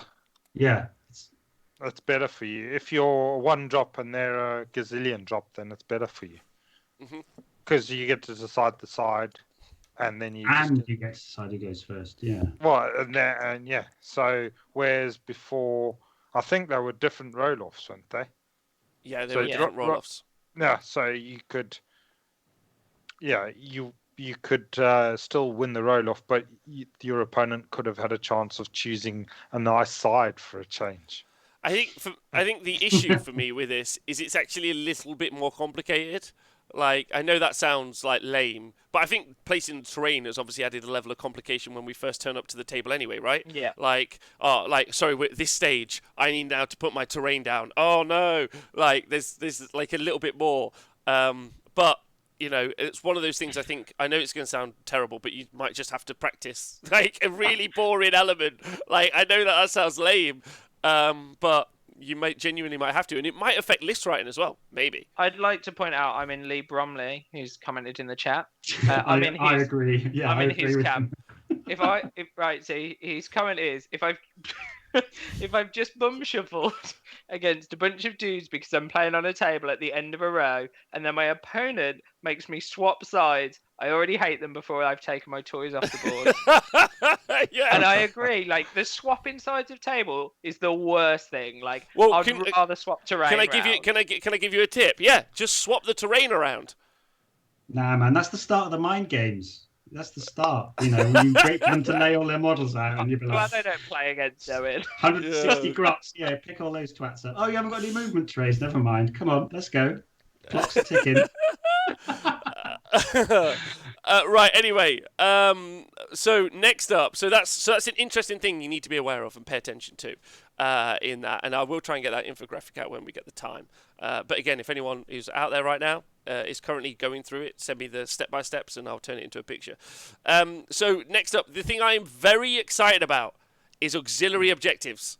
Very excited about these. There are 18 of them. And depending on if you're playing team format or the regular one, and they're a little bit confused. If you're playing a pickup game, you pick 2, but if you're playing in a tournament, you pick 3. TOs will do what they do with this, but these are effectively the new secondaries, and they're kind of cool. So I'm going to read through them. And we'll see how achievable they are. So effectively, they are a way to gain you additional victory points in-game. Is that right, Owen? I believe so, yeah, which is a bit like the Dutch GT pack, which was probably the most mental pack I've ever played. But anyway, that's a side note. But yeah, it says here, in a match play game, if you complete your auxiliary objective, then more auxiliary objectives than your opponent, you count the result of a draw as a minor victory instead. Yeah, each player must pick 2 auxiliary objectives to apply to their army for the battle. Once both players have picked their auxiliary objectives, they must reveal them to each other simultaneously. Yeah, so it's that non-hidden objectives thing. I think, but actually changing the conditions of the win, like it turns a draw into a minor victory, is pretty massive. And there is a whole thing about draws as well. There seems to be some. But it does that in the scenario anyway, because if you look through the scenario, and you have a draw on victory points, then it goes to auxiliary. So it's just double down. It's just double downing on that word-wise, but it's not affecting how it's going to be worked out anyway, because that's what was going to happen anyway. Mm-hmm. And also, there were very few draws ever. Yeah, I've had one draw. Yeah, I've had one in like 25 tournaments. I think it's good practice for people to be using them in pickup games, because often new players at tournaments I play, and they'd be like, "Oh, secondaries," and it would be a bit of an unknown. So having them as sort of inherently part of match play, I think, is a good move. Yeah. I mean, there would have been more draws if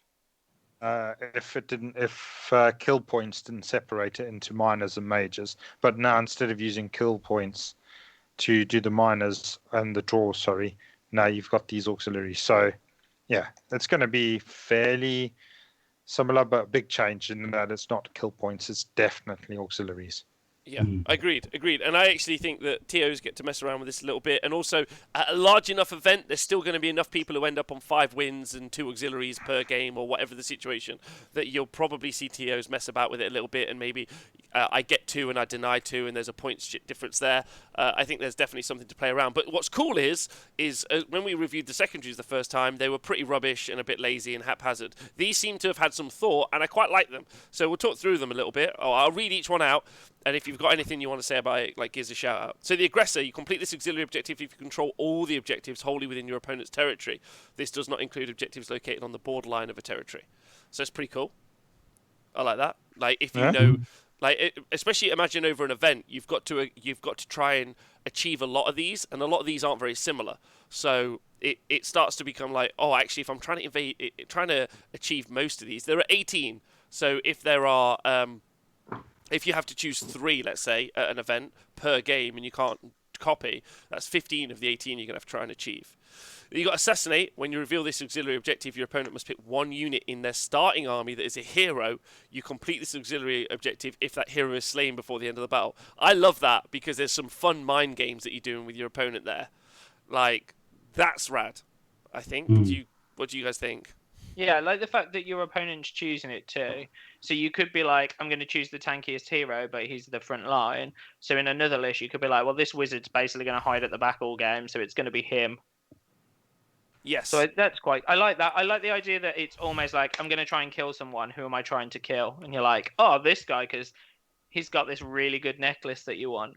There's a bit of narrative there, I think, for me. I agree. I really like it. I think, yeah. And there's some tactics on both sides how you play that one, so yeah, it's quite good. Yeah. Because they're going to pick the one they're going to hide, so yeah, you really ask and obviously you're picking this secondary. Yeah, maybe not. I like the guy that just puts it on Nick Ash and is like, let's go, motherfucker. Come at me, bro. Yeah. So then the bait. This one is great. When you reveal this auxiliary objective, you must pick 1 friendly unit in your starting army. You complete this auxiliary objective if that unit is destroyed by an enemy unit before the end of the 3rd battle round. That is so dope. That's so fun. You're the bait, baby. Let's just keep pushing. Go forward. Go on. It's quite good for armies that can hurt themselves, like goats slitting throats and slaughter priests killing their own troops. That's quite saucy. You can do some fun things with that, I bet. But these are cool. These are really flavourful, aren't they? They're fun, right? They're really fun. I got to give some mad props on this. It feels like 90% of the work was here. Cornered. You complete. So, Nathan, I know I'm not being mean to them. 85%. 85% of the work, 15%. This was 3 weeks of work. The rest they did in an afternoon. You complete this auxiliary objective if you have 2 or more friendly units within 3 inches of the same hero at the end of any turn. Yeah, so that's cornered. Yep. You complete this auxiliary objective if you have 2 or more friendly units within 3 inches of the same enemy hero. Yeah. Pretty good if you're fighting big boss guys. Yeah. But they've got to survive. Your units have got to survive a round of fighting against that big boss fella. Is it within 3? Okay. Yeah, you do. Within 3. So yeah, you've got to be in combat with him and have survived. Okay. So it's quite a tough one. It's good. Yeah. Yeah, I mean, when you're thinking about a monster, it's hard to do because they got output. When you're thinking about a little fella, it's hard to do because there's an army in front of him. So it's kind of fun. And Defender, also, if you send 2 units into a little hero, he might just be dead. You'll probably kill him. Yeah, exactly. So you don't want to kill him. You want to just surround him and say, wait until next turn. I just want to stand here. I just want to stand here and get this point off of you. Yeah. Next up, you've got Defender. You complete this auxiliary objective if there are no enemy units wholly within your territory at the end of the battle. Oh, baby. Oh, baby. That is it's a toughie. So that's I'm going to win. That's a win more objective. So it's like, I'm going to win. I'm going to definitely win more. But that might also work if they've got a fairly static backline army. Not that there are loads of those, but... anyway, Domination. You complete this auxiliary objective if 3 or more enemy units are destroyed in the same turn.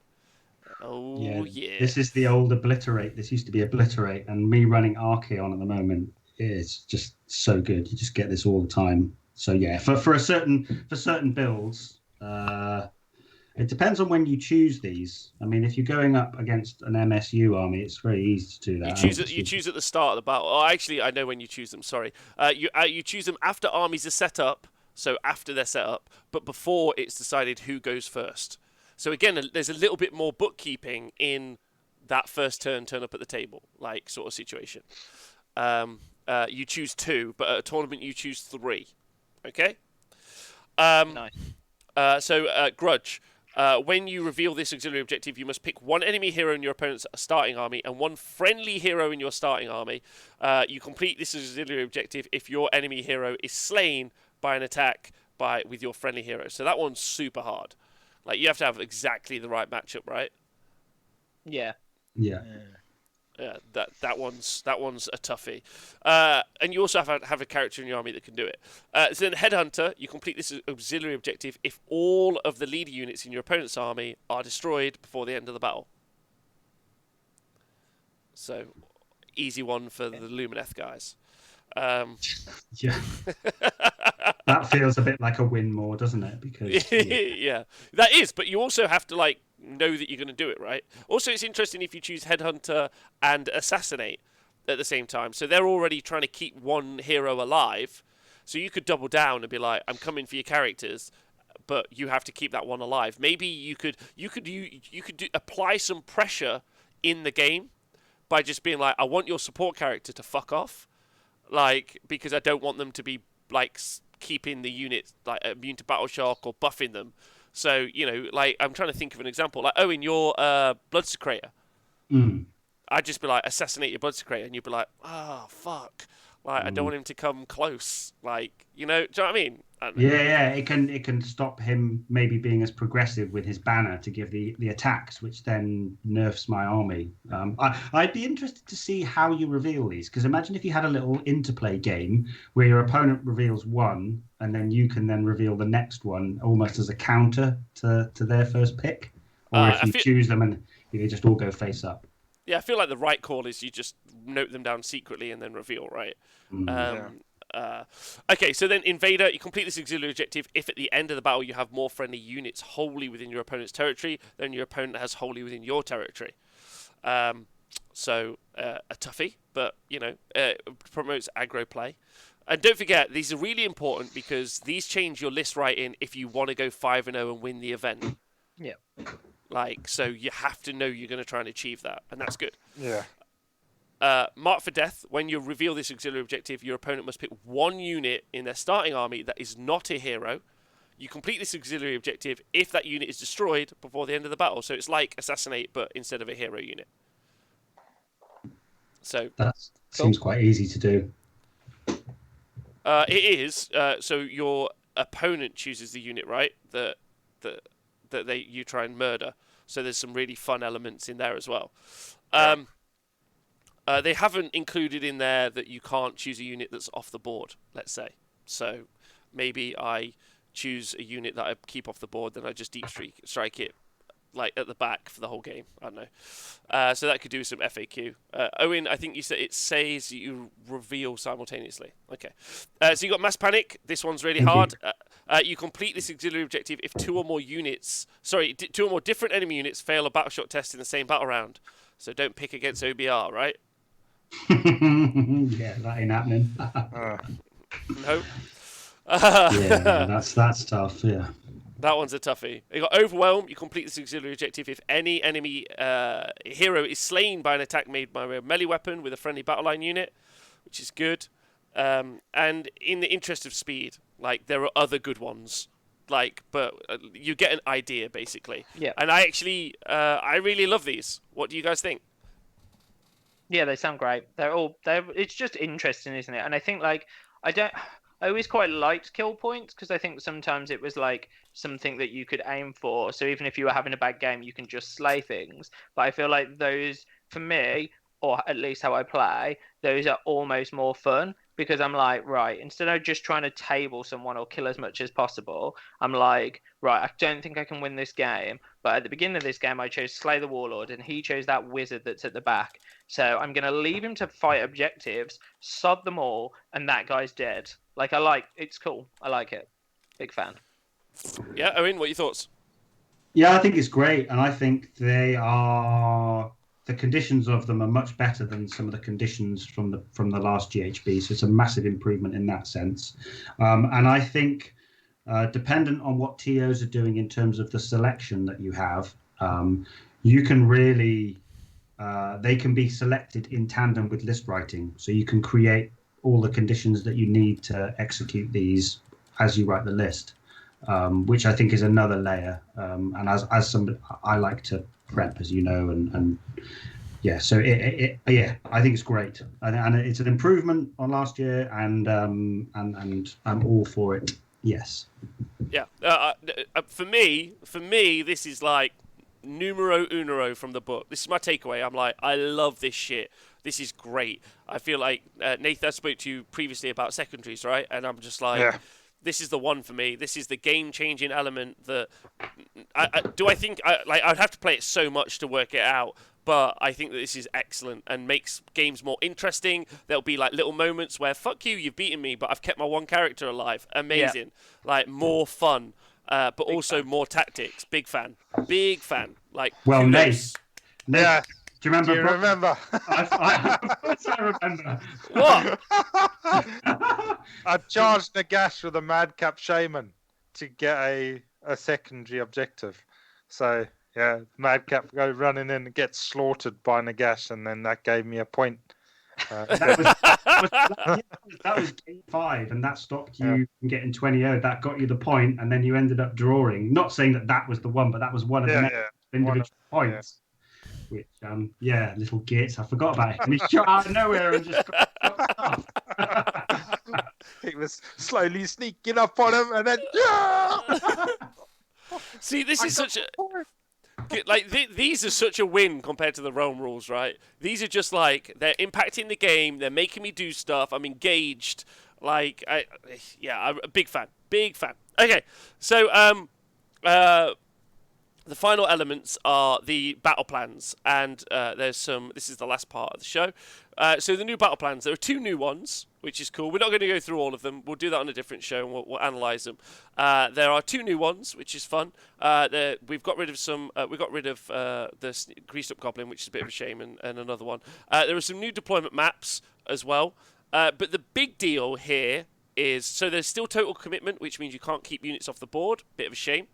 Because, that negatively also impacts Stormcast. So, but the new big deal is the bonus victory points in 3 of the battle plans. So 3 of the battle plans have got a new element which we haven't seen before.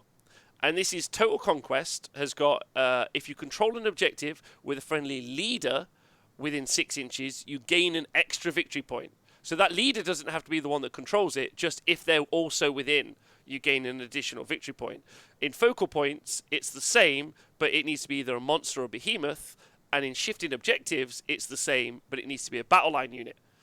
So there are battle line units, monsters and behemoths and leaders get a bonus victory point in those particular battle plans, which is interesting. I don't know. I still am trying to process it a bit, and I think it's fun, I guess. Maybe someone just wins an objective, a game because they've got the right units, maybe? I don't know. Have you guys got any thoughts on this? I mean, at first glance, it looks like it is promoting you to take a variety of unit types. So seems like a good thing, but I guess only time will tell once you've played them and find out what the unbalanced thing is about it. But yeah, Well, so I mean, go on. some things. So the monster behemoth one, does that still work if they're heroes as well? Yeah, because it's a monster or behemoth, right? Yeah. So obviously that's going to make monster heroes really good because they perform well in 2 of the 3 for bonuses. And they often are good anyway, right? Yeah. So. Yeah, it's true, but shifting objectives, which isn't one that was often played anyway because of the random nature of shifting objectives, but generally TOs kind of left it out. People sometimes didn't necessarily like it. I don't think I minded it, but the battle line one being in there, whether or not we'll see much play, but that actually is a pretty cool one because that's battle line, not battle line if. Yeah. And that's a big change. And also is pretty cool for focal points is a big boost for your Stonehorns. So they might have lost Ethereal Amulet, but they'll gain a bonus VP for going and punching stuff off that objective and holding it because they're a monster. Or, they're a leader and they're a monster actually. So they get the double win. Yeah. I mean, there are some lists that don't have any monsters in, so they just got to play better when they play in the focal points, haven't they? They've got to stop those monsters getting objectives. I think it's an interesting choice to put it in focal points because those objectives are all clumped together in the middle anyway. So having, like, I've played Archeon a lot in recent times, and having him on focal points, just being able to bounce around from these very clustered objectives was a thing anyway. And now the fact that you're getting benefited on the points for that as well. Shifting objectives is a funny one because they've changed the conditions now that the extra the primary objective is only worth 2 points, not 3. So then they've added in that granularity. So I think having good battle line is always important anyway. But because it's on that one that you've got it's on shifting objectives that it's battle line, isn't it? If I'm correct. Yeah. So and the same unit can, if it's more than one model, the same unit can score more than one objective. So having a very survivable block that can spread out across those 2, say for example it's capping the primary and another one, that's pretty strong. So and also these 3 which have these new conditions, they're regularly featured in packs. Maybe shifting objectives not quite as much, but Scorched Earth and focal points you see all the time. So Total Conquest. Oh, Total Conquest. Yeah, I mean, I've played that a lot. Yeah. Total Conquest is generally seen quite a bit. Yeah. Yeah. So I agree. I actually like this, but I need to play it a bit more, and I guess it adds a little bit of an element to me thinking about what's happening, which is fun. I guess that's kind of maybe the key point. Go on, Nath, sorry. Sorry, I was just thinking it's also saying so for example the monster or the hero just has to be within range. It doesn't have to be the thing that's controlling it. Yes. So you could get it within range of 2 and get bonus points for 2 objectives with the same monster, could you? Yeah, you could, because actually having read it, there doesn't seem to be any difference, but maybe they'll I think it's probably too hard on the objectives to get it within 2, but I'm not sure. Focal points, you can definitely get it. Yeah, focal points, you can definitely do it. Yeah. With the big base fellas, definitely. With a Maw Crusher or Archeon or. On focal points, do you only score when you burn them? Is that the right one? No, focal points is a different one. Total Conquest is a cool one, but anyway, it adds. That's why we all need to buy the Corn Dragon. It'll be on all of the bases. It's all making sense now, Rob. The GHB, it's a 10 out of 10. I can see their vision finally. Owen's been on Forge World ordering one while we've been sat here. He's got cheaper in corn. It must be good. So I actually really like that, but I'd have to play it out a little bit. They've changed some of the elements, so they've made. They've made Star Strike a little bit less random. It's in D3 places as opposed to the 12 that we saw previously. They've moved around some of the deployment maps. That's actually really important as well. And they've made some of the deployment maps, when we get into it on another show, a little bit smaller, specifically the territories. And why that's really important is because that's going to affect the auxiliaries quite a lot. Yeah. So I think that is that's going to be an interesting one, but it requires more than just this show to break up. So anyway, I guess the point of the show, there's also inside the book Anvil of Apotheosis, which is a really cool element we'll talk about on another show. It's really fun. Make your monsters, make your heroes. That's a cool little bit. But I guess the question I have to ask you guys is, do you think this book did what it's meant to? Again, at the top of the show, the point of a GHB is to create or propagate balance. So it's a rebalancing tool is what they say. And I guess the real question is do you guys think that they have achieved that?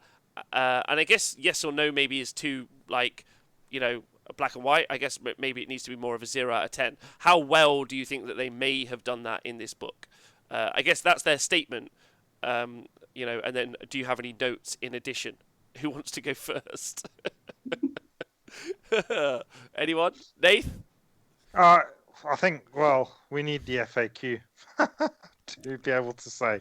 Because at the moment, I guess it's I like the realm rules, I think. I like them. Not 100% sure, but I think I like them. I like the battle plans. And I think that goes some way towards that. Always makes the games more balanced in a way, because you're playing these objective games as opposed to just beating the hell out of each other. But points wise, it doesn't look that great. But then the ones that we're really concerned about with aren't in the book, so we'll have to see what happens when the FAQ comes. Yes. So what do you want it out of 10? So I guess I like some aspects of it a lot with the realms and the secondaries and the battle plans. The points not so fond of, so I'm going to give it 5.5 out of 10. Seems fair. Seems very fair. James, you got any thoughts? Yeah, I think so. I think the problem is, isn't it? So what we've been given, God help me if someone's listening that's gonna block me on Twitter. I think my problem with it is that basically what we've been sold is something that's not finished.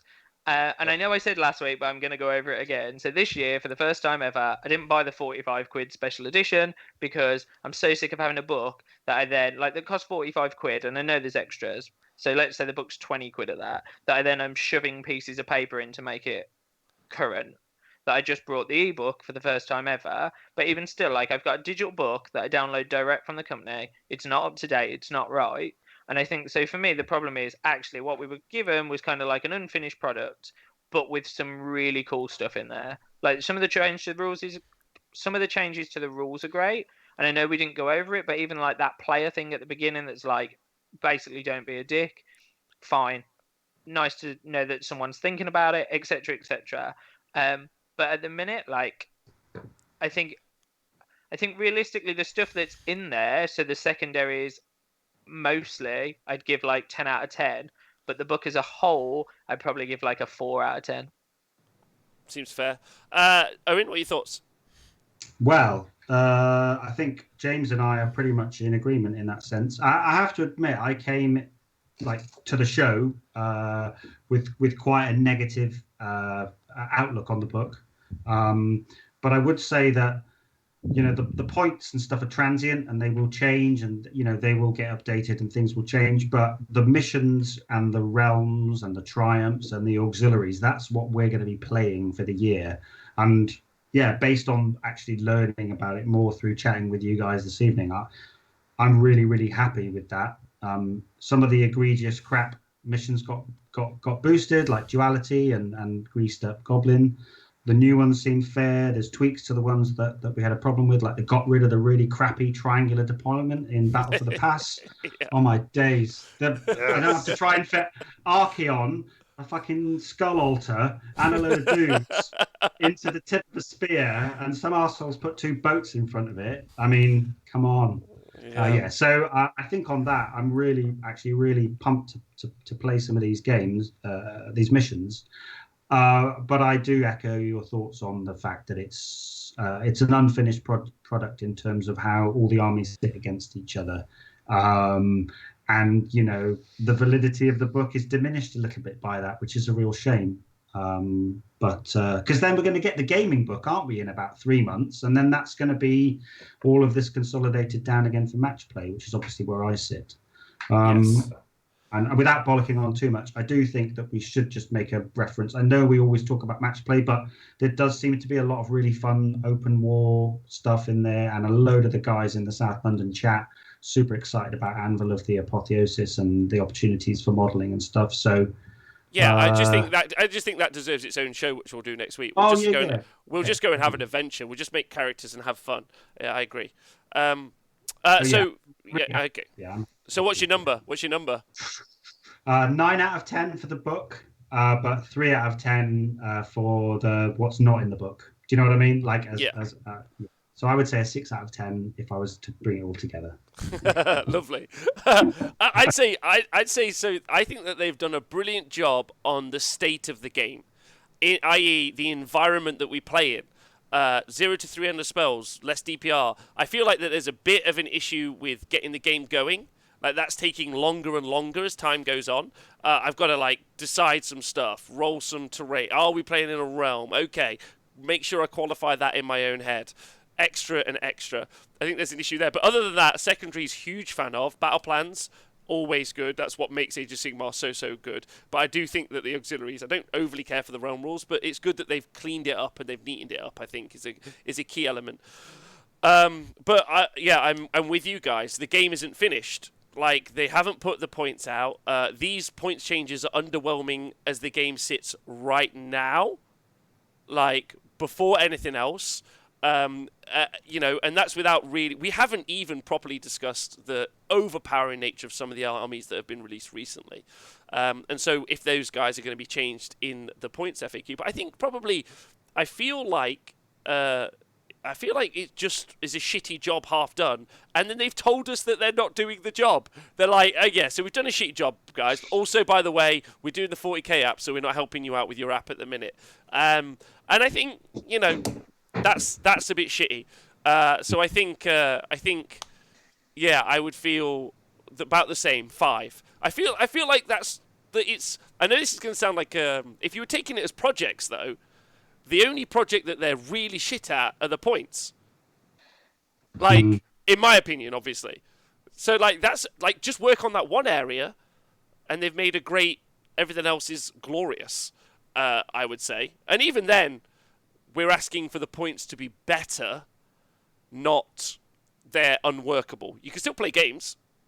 Yeah, and I would argue that the hardest part of the game is creating those balanced missions. I think that, I don't know, from an outsider's perspective, pointing the units, there seems to be more obvious choices, whereas creating the structure of the game is a harder task, in my opinion. But anyway, what do I know? Well, hopefully the people that have watched feel a little bit wiser. And if you do, we would love you to subscribe, leave some comments, join Patreon, listen to the podcast, any of those things, and stay hydrated. If they are open to looking at all the points in a 2-week FAQ timeframe and not just books in cities, the game could be a really good spot. And actually, sorry, that was the point that I nearly haven't made. Sorry. It's clear, like James has said, that this book is always going to be out of date. It went to print in September. It's not relevant. It's not current. They had to do a job in September, which I don't know how much it would add to them trying to guess what points to make 8 months or 10 months in advance. So why not just not fucking do it? Why not just have... I would buy this book if it just had the missions in and the secondaries and some other cool shit. Anvils, whatever. I'd buy the book if you want me to buy the book. But just do the points in a digital format. Just do that. Just bang them out. Then you could have done it 6 weeks ago and you could be like, right, lads, what we saying? And then could have banged it out there and then. Like, you know, I don't know how long it takes. I think for me, it's just that, isn't it? So basically, so everyone in this chat, so there's like 100 people left and 4 of us. So like everyone in this chat, if everyone's brought a copy of the book, the back 20 pages or whatever is points is already redundant. Oh no, but it's separate. It is, and that shows that they are moving in the right direction. They know it's stupid to put them in the book. Okay. I don't know. Why? That's my book now. So why they know that having it in the main book is a crap idea, so they've put it in its own little book. But then just get rid of this and put it. Someone put in the chat earlier, and I apologise because it's long gone. Someone was like, "All the trees that got killed for a book that was out of date by the time it came out." And I guess, and on the flip, I know like we're in some crazy time of the world, and I get that. But you know, a huge £1 billion company. I just think the better thing would have been to do is just be like, let's hold off on it. Or like, if we're saying it's all in a little separate book, do they just say, do you know what? We printed all these. They're out of date now. So everyone that brought one gets a free copy. Buy your book. Here's a ticket. When it comes out, you can have a free one. I guess the question is like, answer me this, in all honesty. Would you buy a battle tome? The Gargant's battle tome is coming out, for example. Yeah? And the points are in this GHB. So we already know the points. Would you buy the Gargant's Battle Tome, irregardless of the points being in the Gargant's Battle Tome? Rules are in there, narrative is in there, pictures are in there, painting guides are in there, whatever they think is valuable. Would you be, and then just the points were just on a digital platform, would you still buy the Battle Tome? Of course. Yes. Yeah, like, yes, we all would buy it. Like, you're only hurting yourselves at this point to have the points anywhere but digitally and online, which I think is super weird. But anyway, it's been a really fun journey. You guys have been amazing for sticking with me for 3.5 hours. Thank you guys so much. I've enjoyed the journey, and I'm looking forward to the 2020 season. It's going to be, like, them auxiliaries are going to be a one, you know. They're going to be a thing that are going to change stuff up. I'm very excited about those. Anyway, yeah, that's me. You guys got any shout-outs you want to do before we head out for the day? For the day? Well, I've got a shout out. So I think like tonight's been one of the busiest nights of chat. Planet are you living on? Oh, I don't know. Tonight's been like the busiest we've seen the chat in weeks, which I know is because obviously it's been a huge release and loads of people have sat with us for like because Owen's been here. Hours and probably yeah. We brought the A team. Shut up. But I also think for me, like actually, like all the people that have stuck with us for all the weeks of us talking about very little and just having a laugh, like a big shout out to them. So big shout out to all the people watching because we've got something to talk about. But a bigger shout out to all the people that stuck with us for all those weeks of talking jargon. Agreed. Well said. I'm just disappointed we didn't have a Tree Lord battle. I didn't realise that was filler. I thought that was like. I thought that was regular. Oh, Nathan's ready. We've got another 35 minutes for a Tree Lord to do something. Oh no, he's missed. Oh no. Go on, Owen. Sorry, you were saying. No, so I've shout outs. Yeah, I'll always shout out my friends and gaming colleagues down at the South London Legion. Love those guys. And a shout out to my cousin Adam, who got me back into the hobby. And I think he's due a shout out. I've been on the show a few times, so big Go on, props to Adam. Yeah, Nathan. Adam. I'll shout out Adam as well, because then I got to play against Owen. Well done, Adam. Yeah. Oh, that's a nice thing to say. I'll also shout out Adam, and I would also like to shout out Nathan Prescott's daughter Daniela for getting her first in brain science. Yeah, like that's great. That's particularly good sciencing. Well done there. That's my shout out, and also just shout out for you guys for listening, subscribing, being part of the show, helping us do the show. Thank you so much. Love to see your comments and thoughts as always. Join me tomorrow because apparently there is 40k. Like, while we've been on air, there is 40k drama has been. Madness is all I can say, which is fun. Shout out to Nathan's sexy hair. We'll also do that. Join us next week. Maybe we'll talk about Anvils of Apotheosis. Fuck knows. If you guys also should go check out the Super Series stuff on the T Sports Network. I'll put the links in the show below. We've got some really fun, awesome stuff coming out for that. And then, yeah, that's it. So have a great day. Stay healthy. Stay hydrated. Look after yourselves. And have a great day. Fuck you buddies. Night.